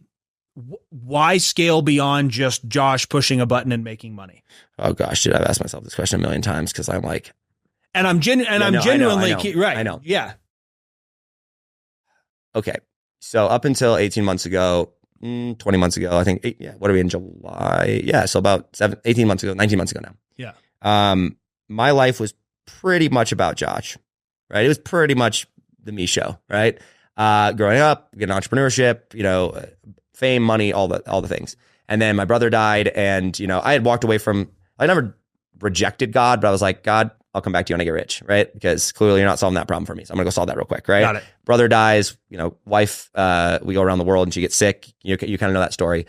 And like at that point, it was still like, okay, God, I'm coming back. I acknowledge you, but it's still it's the me show, God. Like, what can you do for me type of deal, right? You know what I mean? Yep. And I think objectively speaking, some people just like, that's how some people operate, right? Like some people do need to fix their own shit first, right? I think most people should actually, right? Before they're thinking about others. Not that you shouldn't think about others, but I think that like, I was not in a place where I could genuinely show up powerfully to like with intention to the right people. Yep. Then I made some money and then I like bought a bunch of stuff and like, I'm not a materialistic type of person or whatever, but I mean like, I live at a pretty great house, right? Like $1 million house that, the Tesla, the Jeep, the travels, the like whatever. And, I was like, okay, cool. This is all fun. Now what? Right. Yep. And then 19 months ago, I recommitted my life to Christ. And I've been pretty open about that. It was not a like, oh God, like I acknowledge, or, oh Jesus, love me, save me from hell type of deal. Like it was like okay, you are the king. Like you are the King of Kings, Lord of Lords. You reign above it all. You have complete and utter control of my life. Like I submit to you. I am a servant of you. Like I am here to do what you called me to do. And I trust you with everything. And he goes, then I'm going to call for everything. And I'm like, all right, I'm ready. And then like the next day it was like, shut down your business that's doing $1 million a year. Right. We were doing about. Oh yeah. We were talking about that because I was like seeing, and you're like, had this big launch. And then you were like, and we're closing it and refund everybody. And I was like, I didn't really know you at that time. I knew you from a distance and was like, right. What the hell? We were doing $250,000 per quarter, right? Off of these launches. Very minimal ad spend. I mean, not ad spend or like payouts or JVs. So like pretty high profit margins. Like things were going well. And then it was like, okay, cool. This business is not aligned with where I want you to go. And I'm like, yo. Quick question. Yeah. What led to that moment of like giving your life? Was it something that happened in church? Was it? Yeah, there's a story behind that, and like I'm happy to we can go into it. Yeah, it's fine. I don't want to derail too far. Yeah, but yeah. here's the nutshell version is like I had been going to church and like all that. I was home alone one night, and I just threw on some like worship music or whatever on the TV. It was like a 3-hour thing. Halfway through, pastor gets up there, delivers this sermon, and like I've never heard this guy before. Like he gets up there, he's like, I'm going to talk to you about Jesus tonight. And I'm like, okay, right? Like I'm just cleaning the house. And he's like, some of you are going to experience Jesus in an entirely new light. Some of you that, have been saved your whole life are going to recommit your life to Christ tonight or whatever. And I'm like, all right, you have my attention. Good hook, right? So I sit down, I watch it, and 45 minutes later, like I am just on the floor like, okay, here we are. We can go into more details on that later or whatever, but like that's the whole premise, right? That's what I tell. So I didn't grow up religious. Yeah. I've accepted Jesus, and I'm like, nobody could have educated me into that relationship. It was an experience. It was weeping. It was, holy cow, 100%. This is real. So, okay, got it. Yeah. I was missing that detail. And it was very powerful. And there's a lot of other things that were going on, but like, it was the moment of like, you could have presented to me every logical thing as to why I was wrong. I'm like, nope, I know what I felt. I know that relation. I know what I experienced that night. Right. So I recommit my life to Christ, and he's basically like, all right, shut down your business and now go fix all of your like past broken relationships. And I'm like, great. This is where we're starting, but this is what we're doing. Okay, great. So it was, it's flying to different places and apologizing to people and going through, and like, I think something that I did that was very smart, or like very wise. And why I did this, I mean, because of Jesus, I'm sure, but it was like, I went and got around, like I flew to Brad's house and I just spent 2 or 3 days with him. And I'm like, Brad, I just need to be around wise counsel right now because I'm lost. And like, I know you know Christ, and I know. So like it was 6 months of this. And during this time, when you go back and you start to fix things, and you go back and you start to, see broken things become repaired, right? And you start to see this change, all of a sudden you start to realize it's like, whoa, this life is really, really not about me. Yeah. It's really not. And then you start to realize that like my whole identity is, I'm a child of God, saved by him. I'm a servant of the king. And then like, for me, it's like the very first thing is I am powerful, right? I'm powerful, I'm influential, I'm wealthy, I'm free. I'm a powerful person, right? And I am like I know that, and the realization that the power that I have been given, first off, comes through Christ, but then secondly, that there have been specific things that I have been given. There have been specific skills, there have been specific talents, there have been specific things that I'm like, God's like, I've made you powerful and I've given you these things. How dare you not use them, right? Like there is a call, and like I'm like, yo, this is a double-edged sword, right? Yep. And I go, okay. Would you call that fear of God? Yeah, I have a healthy fear of God, I think. Okay. It's becoming more and more. It's something I've really wrestled with, but like I would say I've had similar experiences where I'm like, I don't fear in terms of like lightning strike my house type of fear, but fear in terms of like, okay. I have fear of eternal damnation and punishment. I've provided, God's provided, gotten me here, but if you turn inward and be selfish, this will all go away. Right. Well, and I'm like, okay. And I feel like we could definitely go down this. Yeah. No. We can't. And if we want to take that after this, but let me finish the thing. Okay. With the fear of God thing, quick side story on that. There was a pastor who like just loved Jesus, right? Like preaching all over the place or whatever, ends up being put in jail for like money laundering, fraud, like all these different things. And this other pastor who had been friends with him, right, goes and visits him in jail. Okay. And he asks him, he goes, when did you fall out of love with Jesus? Right? And the guy that's in jail looks back at him and he goes, I never fell out of love with Jesus. I stopped fearing God. Right. I was like, damn. All right. Like, whoa. Okay. That. And I feel like for me, this, like, I grew up thinking that Jesus was this shepherd boy, right? This love everybody, be nice or whatever. And I'm like, not that he wasn't that. Also, he's the freaking king of the universe. Like, he is the reigns above it all. He took all of sin and all of evil and all of like darkness and every bad thing that's ever happened for all of eternity. Yeah. He took it on at the same time, simultaneously.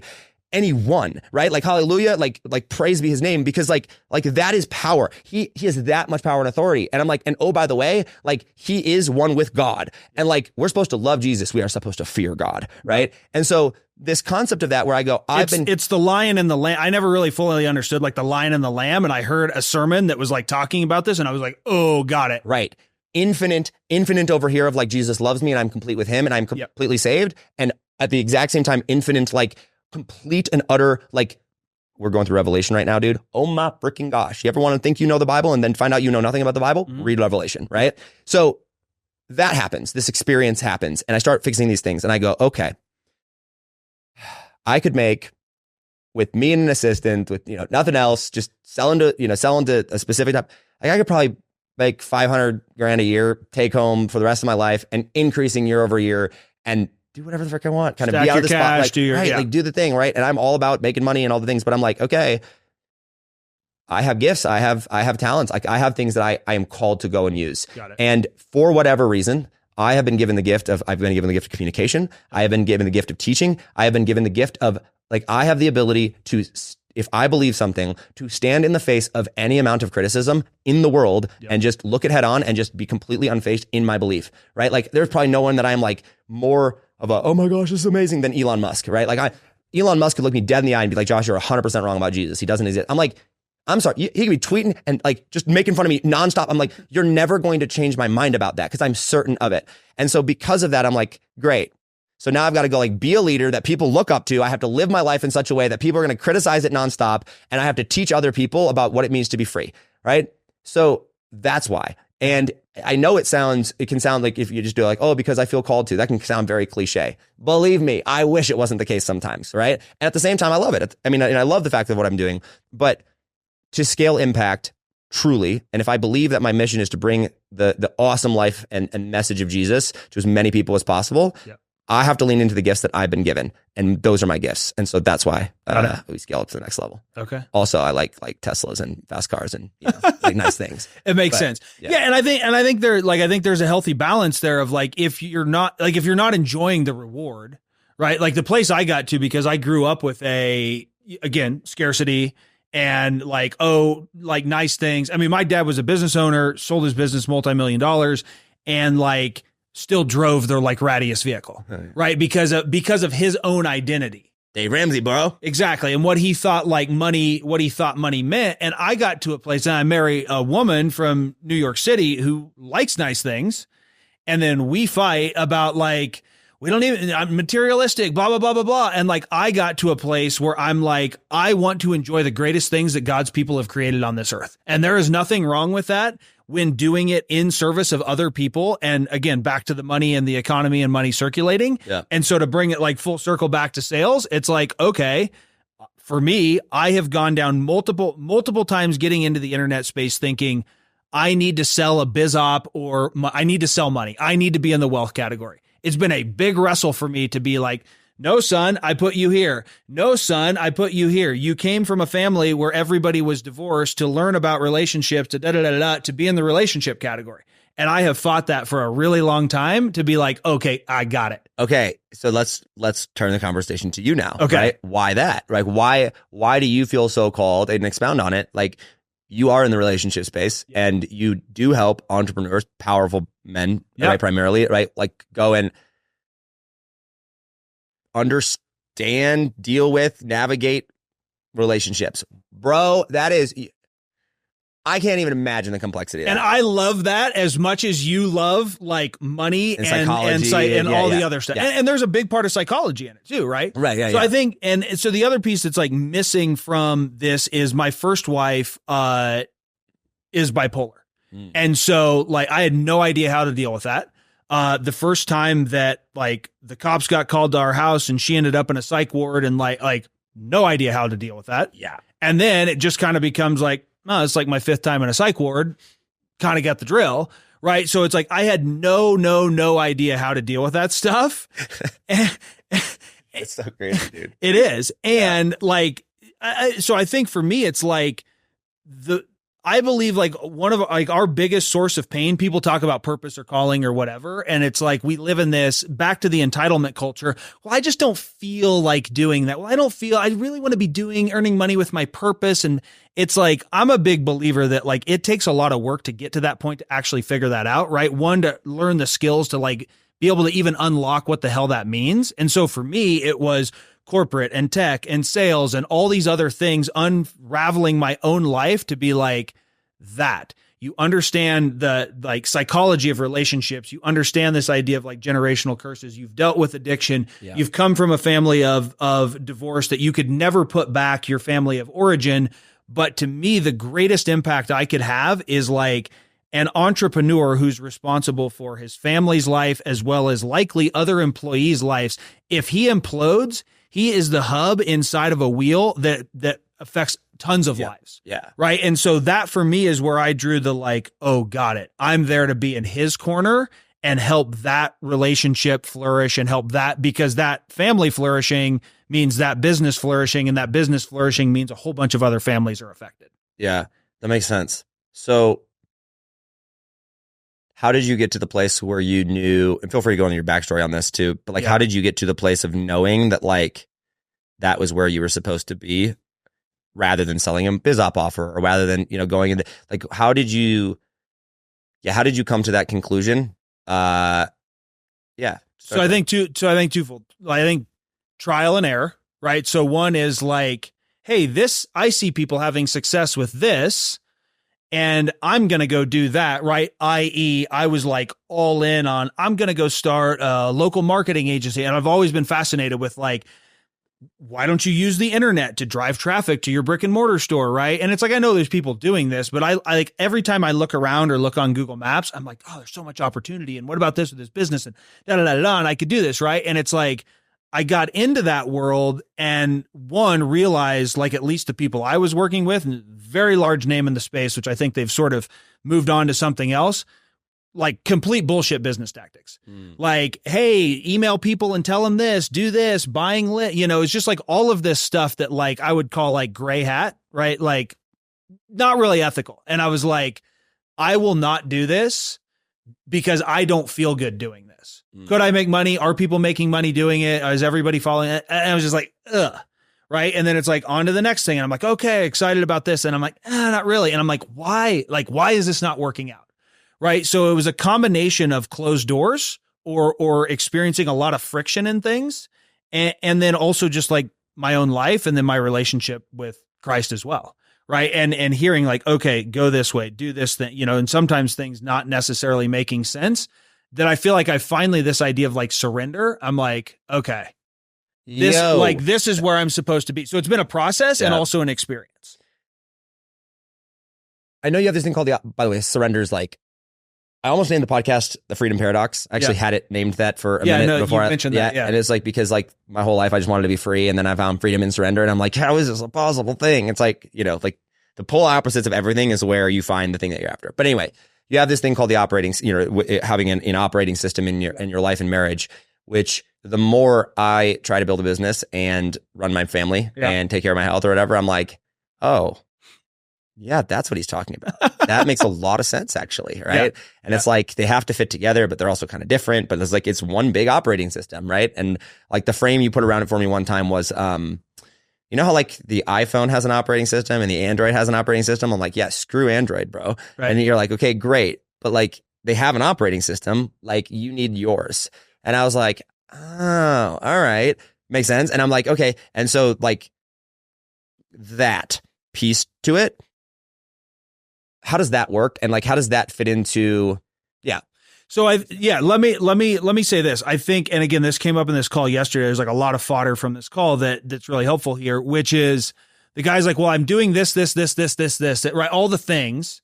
And I'm trying to be balanced in my life. And my wife doesn't understand that. And I was like, balance, right? And so when you think about it, you said earlier, you're very unbalanced when your wife's not here. It's just like work. Yeah, no structure. Yeah. Right. No structure. And so actually I heard Russell talk about this at one point when he talked about like doing a big launch or writing his book. And it's like, hey, I work till 3 a.m. I do this. Like I'm heavily focused on this, and at the same time, then I take a week with my family in Hawaii. Right. And so like, this was something for my wife and I, like, quite frankly, like the idea of date nights. Right. And I know, like, I think you're kind of a regular date night dude. Maybe not. Okay. So we were as well. And I think it's great if it works for you. It got to a place where it didn't work for us.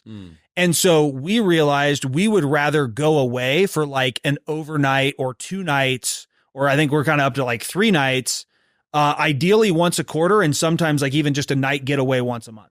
And so I tell people, hey, like from a financial, if you're to like pencil this out, it's like, okay, add up all your date nights, all this stuff. We'd rather just go, cool, we're going here. We're going to this hot springs 2 hours from us. We're going here because like that time alone gives us the opportunity to like unwind, have great sex because we're away from the kids. Right. And like things like there have been pivotal moments that have happened like every time we go away.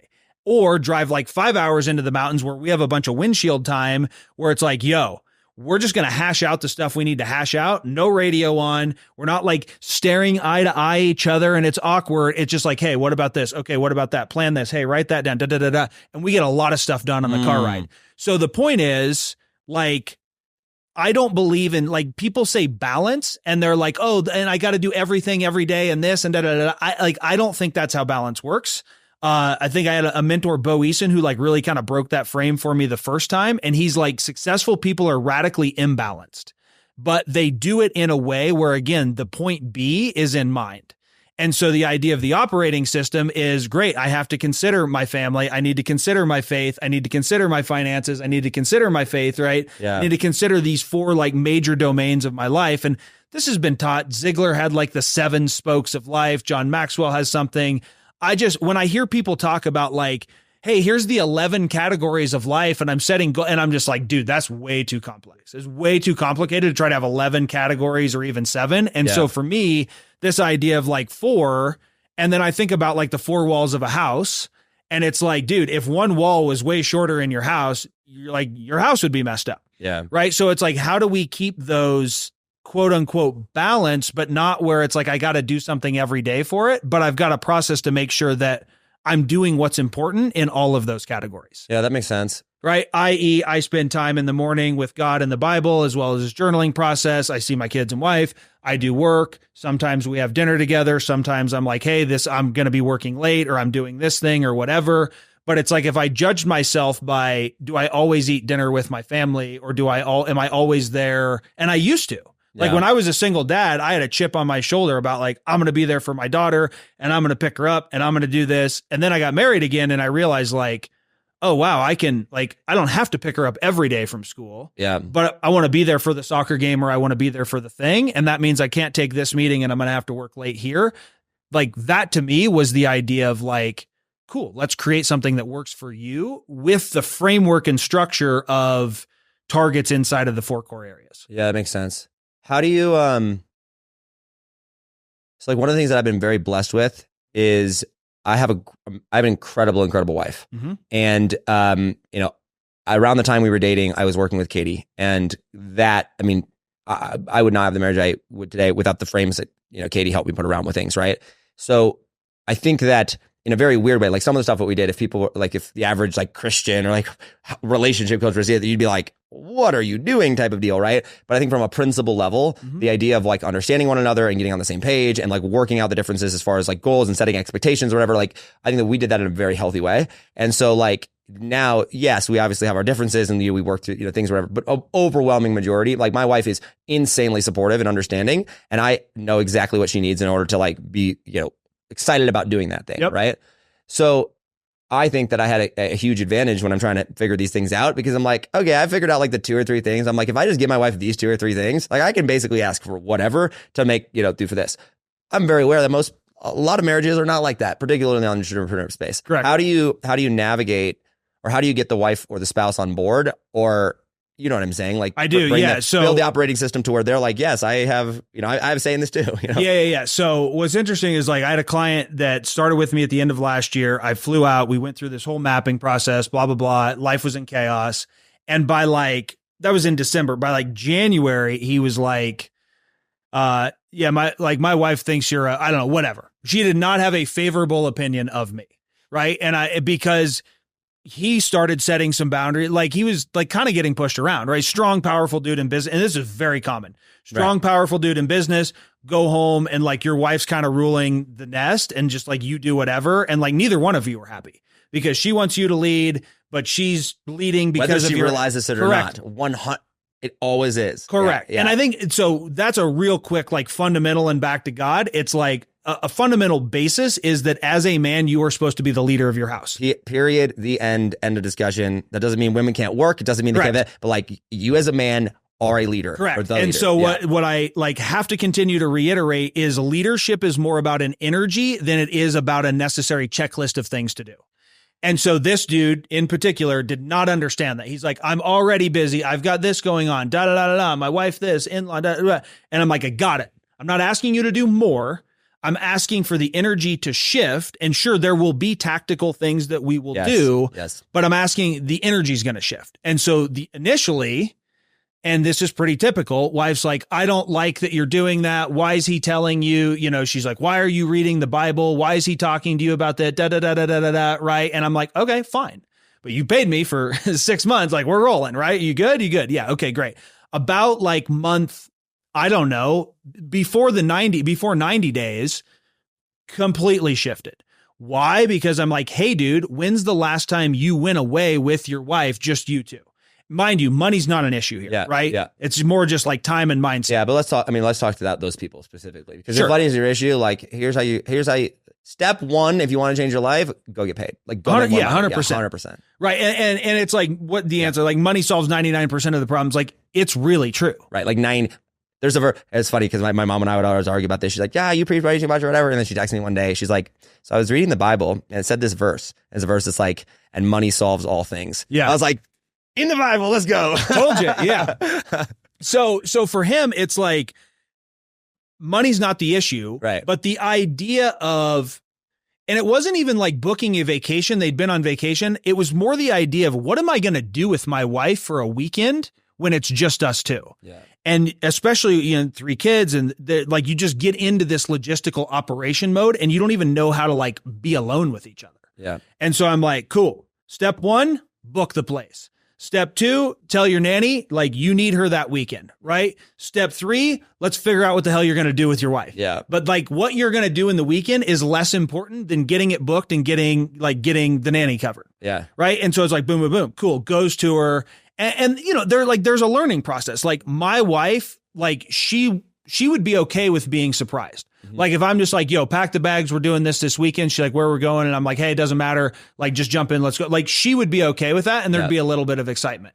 For him, like, he's like, oh, she's going to want to know. I got to give a little bit of pre-prep. So it's like, there's not a one size fits all, but it was like, yo, do this, right? Okay, cool.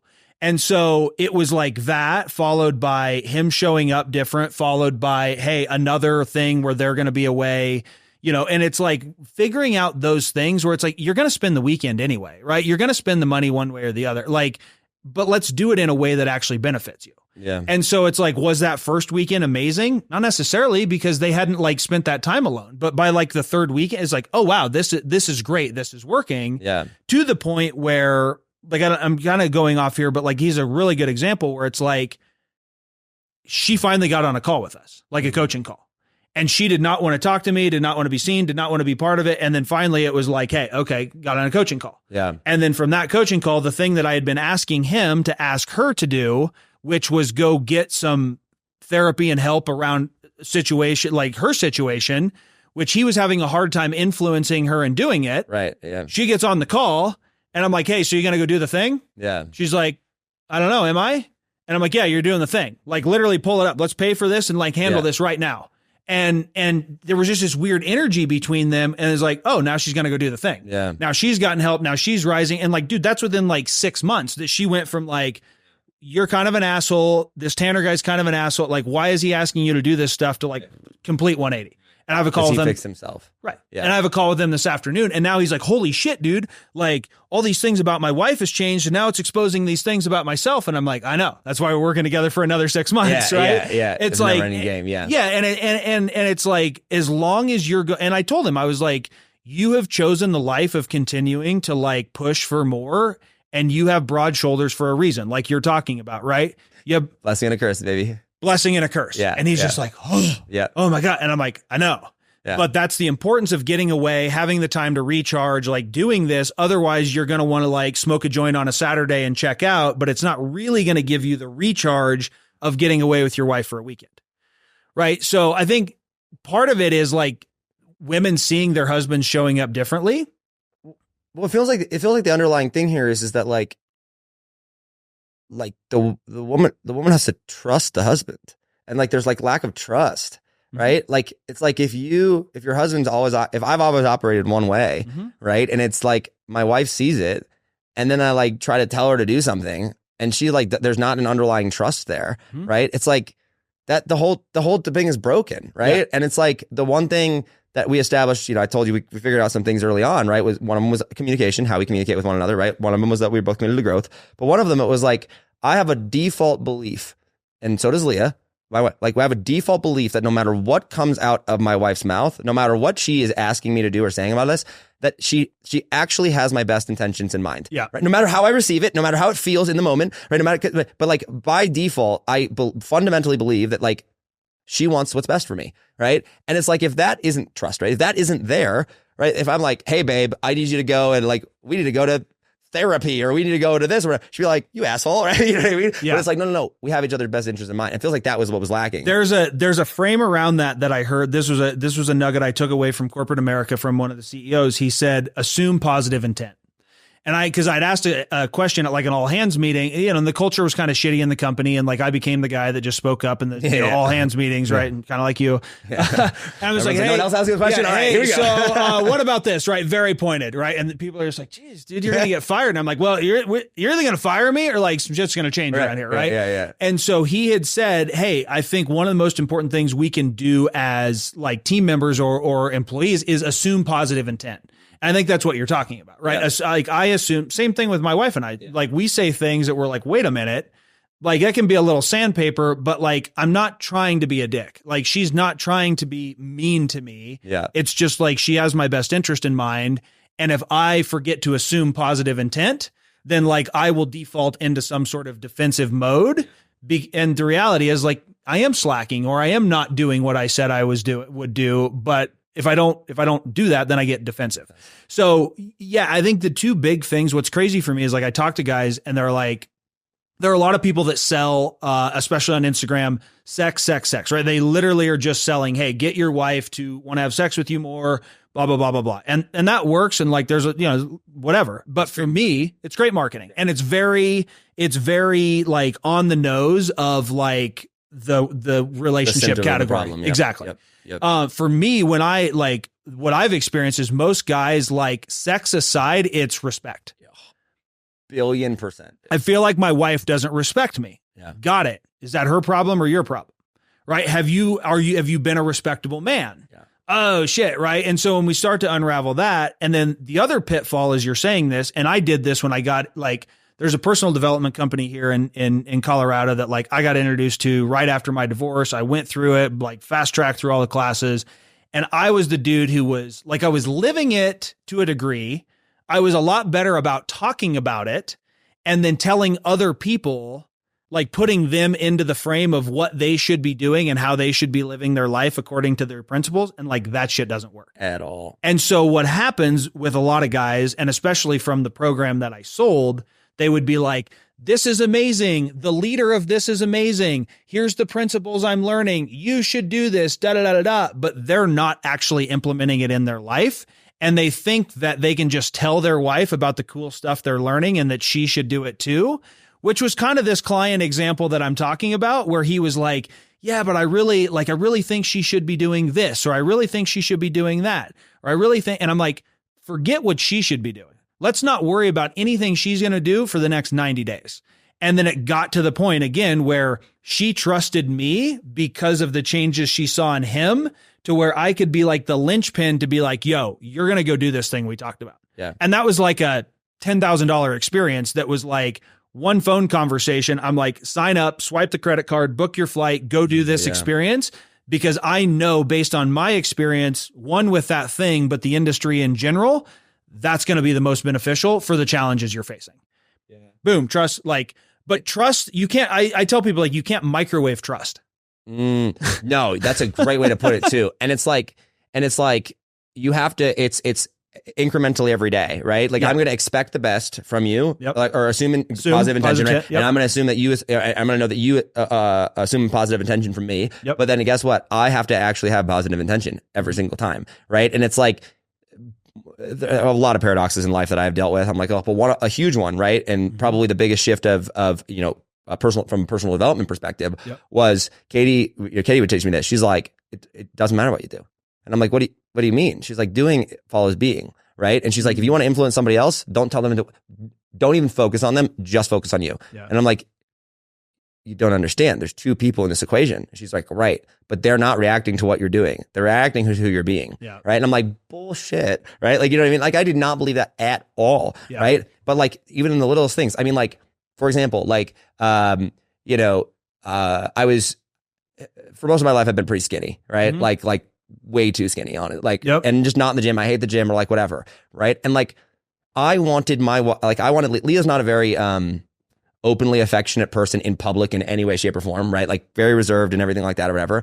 But I'm like, but I want you to think I look good. Right. I was like, I want you to tell me that I want you to tell me that you like me. I want you to tell me whatever, right? Even if it's just in private or whatever. Yeah. And like, Kate, well, it wasn't Katie, but it was like her voice in my head being like, okay, so like become an attractive person. And I'm like, but success in business, money, blah, blah, blah, all this or whatever. And it's like, oh, but she already has that, right? Like you've already given that to her, right? Like that's not what she can get. Any dude can give her money. One more $100,000 or million. Like Right. it doesn't change. Right. And so I was like, okay. And I went to the gym. Mm-hmm. This is actually, it's so funny. I might have told you the story before. I know a little bit of your journey, but I don't know the whole thing. I go to the gym and I'm like, okay, I gotta go get a personal trainer. And so we have friends that, at the gym, and I was like, hey, do you guys recommend? They're like, okay, go talk to Cody. I'm gonna have him on the podcast, by the way. So I walk up to Cody and I was like, I need a personal trainer. He's like, yeah, I got you, whatever, right? He's like, what are your goals? And I just looked at him and I said, dude, I just want to take off my shirt and for my wife to think I'm hot. That's it. Yep. That is my only goal. I don't care. I hate the gym. I don't care about the physical benefits of the gym. I don't care. Right. I want my wife. I feel like I have a moral obligation to my wife, moral obligation to take care of my body and like having been able to do this, but like, I just want my wife to think I'm hot. Yep. Right. And he's like, he laughed and he's like, all right, we can do that. Right. And like, guess what? Like 6 or 7 months later, right, I take off my shirt literally. Right. And like Leah goes, wow, all right. Like you put on some muscle, like you're looking good. And I'm like, I walked back into the Cody the next day. I was like, I'll pay you any amount of money, dude. Like whatever's sold, next, yeah. Right? But he goes, but you were one of the easiest people to get a result for. And I was like, why? He goes, because you just have one objective. And it didn't matter. You would do anything that I told you to do. Yeah. As long as we ended up getting the objective. And I'm like, oh. And so it was like, for me, like being, like I didn't tell my wife, like it wasn't working when I was like, hey, will you tell me you like me? Tell me, right? Yeah. And then for 7 months, it was like nothing. And all I did, it was my wife saw me in the gym 3-4 days a week, every single morning, right? Eating better, doing the thing, changing my diet, whatever. I never asked her anything. And then 7 months later, the whole dynamic of that relationship and that element changed, right? Yep. And I'm like, oh, and that that concept has how it has been in every single area of my life from people that I've influenced, right? Yep. Like all of them. And so, yeah. So there's an interesting, like, I have this diagram that I draw. If I have like the iPad, I draw, which basically I show, like I draw a version of a man, right? Stick figure man. And I'm like, there's doing and there's having, right? And so for a lot of the guys, they're like, I'm doing this, I'm doing this, I'm doing this, I'm doing all these things, right? And I'm like, okay. And so I like draw this circle and I'm like, there's doing and having. And it's kind of a small circle, right? It's basically surrounding you. There's doing and having. The way to expand that circle is being, which to me is energy. It's God. It's like outside of yourself, outside of your ego, right? And so it's being. And then if you want to expand that circle like even greater to the point where it's completely outside of you, it's giving. And so it's this idea of like, especially again, for a lot of my guys, right? It's just like, well, I'm doing this and I got this and we got the house and we got the car and this and we can take the vacation, but like my life sucks, right? No matter how many vacations we take or things that we do, like I'm not enjoying this. And it's like, got it. Because it's still all from your vantage point. Like it's all about you and this doing and having. And you got to get outside of that. Yeah. Right. This idea of being your energy, again, family leader, it's an energy, it's a connection to whatever that is for you, right? God. Yeah, go ahead. Okay. So I think this is a great way to like pivot to the last topic here, which is Jesus. Uh-huh. Okay. And God and religion and your relationship with, you and I both believe in Jesus. So let's just say Jesus. It is very interesting to me. The more people I talk to, the more people I have conversations like this with, how different people's perspectives are of who Jesus is, who God is, like that whole entire thing. And I think fundamentally you and I at least seem to be aligned on some core principles, right? Yep. But we clearly have a very different experience or very different like day to day or like understanding of who Jesus is and the role or whatever it is. And not that one was wrong or right. Like there's this, who is Jesus to you, and how do you view, like, what role does he play in your life? So, I mean, like, it took me a long time to get to this point to just be like Lord and Savior, right? And so if you break those up, Lord, I think that like something is going to lord over your life. Like I had to come to this from a logical conclusion of like submission, right? And what am I going to make Lord? Which is like, what is my reference point? What do I worship? And so there's a number of things you can worship, right? False gods and things on earth and blah, and the universe. I couldn't even say the word God less than a decade ago. It was the universe, right? And so I'm like, Lord and Savior. Savior died for my sins. There's a lot of things about the Bible that I'm like, I still don't understand. Yeah. I have questions the Bible is about. the craziest book that's ever been written, and it's so insane. Yeah, but I got to a point where I said, do I believe this or not? For me, it was a binary switch of like, if Jesus is going to be Lord and Savior of my life, then, and this is the book, like, end of story. Like I will dedicate the rest of my life to reading and understanding and practically applying and figuring out this and seeing the nuances in the stories. So I had to get to that point. I thought that like, first I thought, well, I got to read the whole Bible. I got to understand this. Like I can't even make it a freaking chapter, let alone 1,500 pages. Right. So it's like, I had all of these, gotta things where it's like, I've got to do this and I've got to do that. And then I was like, Lord and Savior, died for my sins, doesn't give me the right to sin, but I know that like I am an imperfect human on this earth. The idea of repentance, like has been a big issue for me as well. And then when I realized like literally part of my daily, definitely weekly practice is repenting for the things that are like little things. Yeah. Which is, hey, I'm falling short of my ability. I'm falling short on the things that you've asked me to do. And so I repent for that, which is like not me saying I'm sorry, not me being I'm wrong, but me acknowledging that I'm falling short and a commitment to course correct that going forward. How did you decide on Jesus? How did you decide on Christianity with Jesus? Because like, for example, I mean, like right now I'm studying Islam, right? Like pretty heavily, right? Dan Henry, Muslim and his wife. And like, I've had hour long conversation, she was long. And it's like, they believe in Jesus, right? They believe that Jesus was a prophet. They believe in Jesus's life, but like, they don't believe that he is God, the Son of God. They don't believe he died on the cross, right? And it's like, okay, whoa. That is a fundamentally different view of Jesus, right? So like, why did you come to the or how did you come to the conclusion that like the God of the Bible, Jesus of the Bible? Yeah. So I think, I mean, quite frankly, it was the network marketing team that I was part of. We were at a business conference.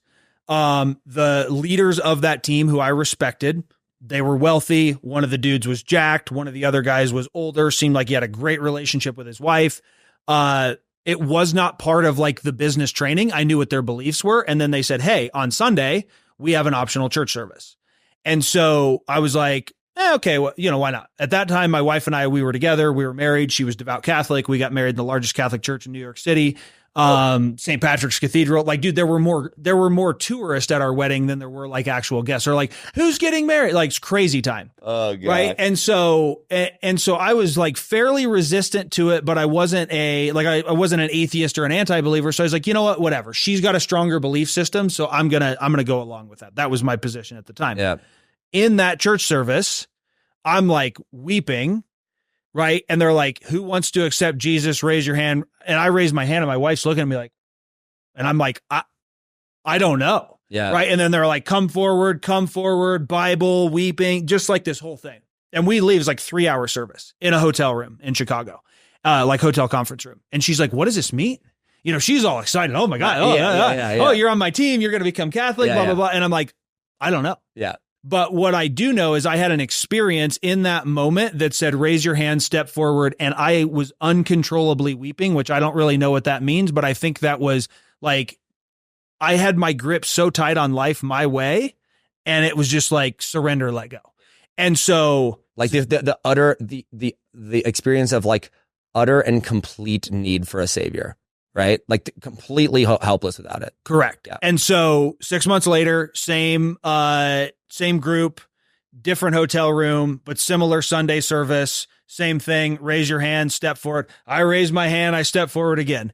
And then like the next year, a buddy that I knew, who's in San Diego was like, hey, the blah, blah, blah, this men's conference. And I'm like, cool. What's that thing you're doing? And I'm like, yeah, I want to go to that. And he's like, really? And I'm like, yeah, I'm going to come out there for that. Really no idea. I just saw that it was like physical competition. It was associated with the church. My wife like looked at it. She's like, what are you going to? And she sees like this 1-minute promo video. And she's like, I think you're going there to get baptized. I was like, how did you get that out of the promo video, which was like all like physical activities. And there's like 6 seconds in there of somebody getting baptized. She's like, I think you're going to get baptized. I was like, no way. So like, I like tiptoed my way into this thing with the brakes on, but it's like every opportunity I got, I raised my hand, I stepped forward. I did go, I got baptized, and then I got baptized 2 other times within like the next 3 months, just because I was like, hey, if one's good, a couple more are better. Like, I just felt like I'm in on this thing and I don't really know what it means, but I'm just going to continue to step forward because it's like, that's what I felt prompted to do. And that's why it's like, it's something you could never take away from me. And people that know me, people that have known me, like I've got a lot of Facebook friends and a lot of people where I used to be a liberal, not able to say the word God, universe, like completely so 180. And so I still have a lot of people from my network and even especially in Denver that are like from that time in my life. Most of those people have shown their way out the door on Facebook, right? Or we've parted ways, but there are still people that will pop up and it's like, I can't believe this, or what about that? And I'm just like, I know. Yeah. I used to believe what you believed, and you're a reminder of where I was at previously. And not that I judge you. However, I think you're missing out on the entire picture. And I was there's a church here in Denver called Mile High, which is Science of Mind. It's not Scientology, but it's Science of Mind. It's from this guy, Ernest Holmes, who basically took all the fundamental truths of religion and packaged them up into like books and courses that he thought he was going to sell. This is like early 1900s. He thought he was going to sell to churches as like curriculum. Of course, no religion wanted some third-party curriculum in their church. Right. And so the people that read his books did what people do. And they're like, we got to start a church with your curriculum. Right. So I really resonated with that stuff because it's all love and peace and this. And they talk about Jesus as like the great, the master teacher, the great way shower. They never talk about the devil. They never talk about hell. And literally sitting, this was even before I got saved, sitting in that church, I felt prompted of like, this is not the whole story. I was like, I was worried about where you're going with that. No. I'm like, yo. So this was like 2015, 16. This was like post-divorce. I had no religion in my life. I wanted something for my daughter. I went to a funeral there, blah, blah, blah. Right. So it's like, I found my way there, but in that church, I was like, this is not the whole story. And I had so, condemned the, fire and brimstone and sin and like what I thought religion was. And in that church that was all love and this, I was like, I need to learn about hell. Like, I need to learn about the other side of the equation. I need to learn the Bible. Like, I just felt prompted. Yeah. Right. And so it's just like one step after another and so to like continue this, we're at and how this has worked in my life. My wife and I used to go to 4 hours of church service. We would go to Catholic mass and then we would go to Science of Mind, which are completely opposite ends of the spectrum. And we would drag our kids to both of those. And we were like, sounds like you're setting up your kids to hate religion, bro. No, I get it. No. They were young. Yeah. There's lots of traumas, but I don't know if that'll be one. But we were, part of our non-negotiable was this pursuit of God in our own way, or pursuit of faith in our own way. Yeah. So we were totally opposite ends of the spectrum. We would both go. COVID hit, couldn't, it was illegal to go to church, blah, blah, blah. Started watching online. That really drove me further into like a Catholic, or not a Catholic, but a Christian church. And then we both started reading the Bible regularly so that we could argue with each other about our views on God. Yeah. And ultimately by 2021, we were at another business conference, Kingdom Entrepreneur, Pedro. You probably know Pedro Adeo, right? We're at his conference, and we're in this prayer circle, and she feels like Jesus is like she's a visual of Jesus, like guiding her. And he's like, follow me. 2 months after that, she comes to me in tears. She's like, I don't think I'm supposed to go back to Catholic mass. And I'm like, I never thought, like, as much as I didn't agree with the religious structure, I would never like, hey, don't go or whatever. We would just battle and have arguments, but I had fully supported her and she supported me. And she's like, I don't think I'm supposed to go back. And so I think it was it was by 22, like we were going to the same church and like growing together. And I'm just like, dude, only Jesus. That 100%. Like, right? There's no way this all twists and turns and works and lines us up to a point where we're like totally aligned. Yeah. I think that that story proves that, and in a nutshell, how I came.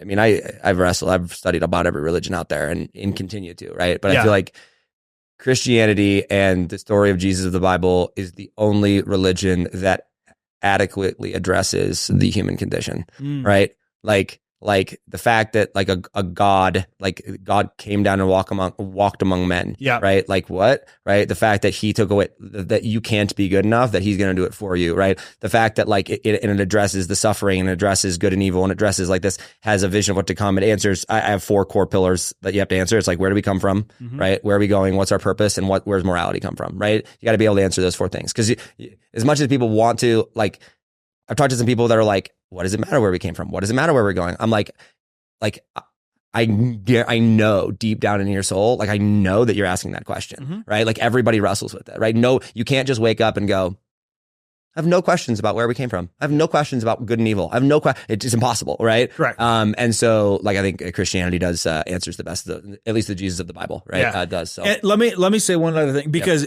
to that point, like aside from kind of universe and Ernest Holmes' books, like I had a podcast interview with Chris Smith, who like, he's a Christian, but he posted about Ernest Holmes like before our interview. And it's like, his books were really helpful for me about God. Yeah. Right. To the point where one of my clients who's like, I'm going to read the Bible and I'm going to learn this, and was just really wrestling with it. I was like, cool, go read Ernest Holmes. Like, you're wrestling with a conversation of God. I'm trying to get you into an advanced course, and all your resistance is coming up. Why don't we start with like tools, who's got for sure. tools. Yeah. Right. Right. And I think that's, to me, that's what about a lot of Christians like push me away, which is like, oh, if you don't do it this way or you don't follow that, like da da da. And I'm like, I think God will use it all. Yeah. Like I think God will use it all. If you're God in a box, right? Yeah. If study truth. Like if it doesn't align with the Bible, you are correct. It's not accurate. But just because it's not the Bible does not mean it's not aligned with the Bible or not useful. Yeah. 100%. And so the last piece of that is I had somebody comment, this is from kind of my old circle, when I made a post on Facebook like, hey, I'm brainwashing my kids, like love Jesus, eat protein, drink your water, whatever. Right. Basic shit that seems like radical today. Right. Yeah. And this guy challenges me every time I post something about Jesus, and he's like, one of those people too. Yeah. And he was raised Catholic, and I get it. Yeah. But it's like, bro, the irony is you can't see the blind spots of like how you're so anti this because of what you have not dealt with from your childhood. But he's like, I think you're doing your kids a disservice, blah, blah, blah. You should teach them about multiple religions. And in my mind, I'm like, dude, I'm going to spend a lifetime learning what it means to follow Jesus. Like, I really don't have time, especially for my kids, to be like, hey kids, this week we're studying this and this week we're studying that. I mean, maybe I would be a better rounded father, but I'm just kind of like, hey, this is what we believe. They go to a Christian school. It's been a phenomenal opportunity for them. Like, everybody there has been great. And so I'm kind of like, if they get to the point in their life where they're wrestling with the question when they're older on and they want to go explore all this stuff, I have no problem with that. But right now, like, I don't have the time, attention, focus, nor do I think it's the right thing to be like, let's eat at the buffet of what every human on earth has said about God. It just doesn't make sense. That makes sense. Dude, this was fun. This is a good podcast. It's great, man. I appreciate you coming on and sharing openly about everything. Yeah. Good conversation. We're going to wrap it there. And put a pin in it. I'm sure there'll be another. I'm sure there'll be more rounds in the future. Good, man. But we have some rapid fire questions that we do. Right? I forgot from last time. Yeah, rapid fire questions. But before we do that, that's right. We did the other one. Before we do that, where can people find you? horizonos.com, Tanner Wendell on LinkedIn, Facebook, Instagram. I'm most active on Facebook and Instagram. Okay, cool. Yep. We will link those down below. Go check it out. Cool. Let's do some rapid fire questions. I forgot which ones I asked you last time, so I'm just going to do the ones I always do. So here we go. Yeah, let's do it. So, all right. What's one bucket list item that you have yet to accomplish in your life? One bucket list item. I want to go like tropical travel, Maldives, something like that, like just beautiful places. I've been very little international travel. And so like, I think about wife, kids, family, and like just an amazing place like that. All right. I mean, if you're doing it for the wife and kids, great. But if not, nothing beats it. Yeah. Bro. 100%. I've done it. America's the best. Yeah. Right? Don't even bother. No, I'm just kidding. I know. You've said that before, and I'm like, I want to go find out for myself. Oh yeah, of course. Okay. And I was the same way that I did it. I'm like, whatever. Okay. Who's one person you want to meet before you die? I mean, I'm down with Elon right there, picture behind it. Right. I just think he's so fascinating. Yeah. Dude, think of him what you will, but yeah. Dude, he's the best. Dude, that's mine. That's like the number one answer we get is Elon. Sure. What's one book you think every entrepreneur should read? I mean, the Bible, but we'll set the Bible aside. Think and Grow Rich, right? Assuming that you've read that, your mindset, How to Win Friends and Influence People. I feel like there's some basic ones. that are just like core fundamentals. All right. Last question. Fast forward, end of your life. You're on your deathbed, and every person you've been called to influence, that you have impacted, they forget everything that you've ever told them, all the wisdom you've bestowed upon them. They forget it all. However, you get to leave them with one final message that they believe 100% to be true and live it out with no justification. What's the message? You are 100% in control of your life, and the world will bend around you. That might be one of my favorite ones. And the fact that we get to give no context on it is even better. Tanner, thank you, man. Appreciate it. Thanks, man. Yeah, Good to be here. Yeah, of course. All right, guys, subscribe. Go check him out. Thanks for watching.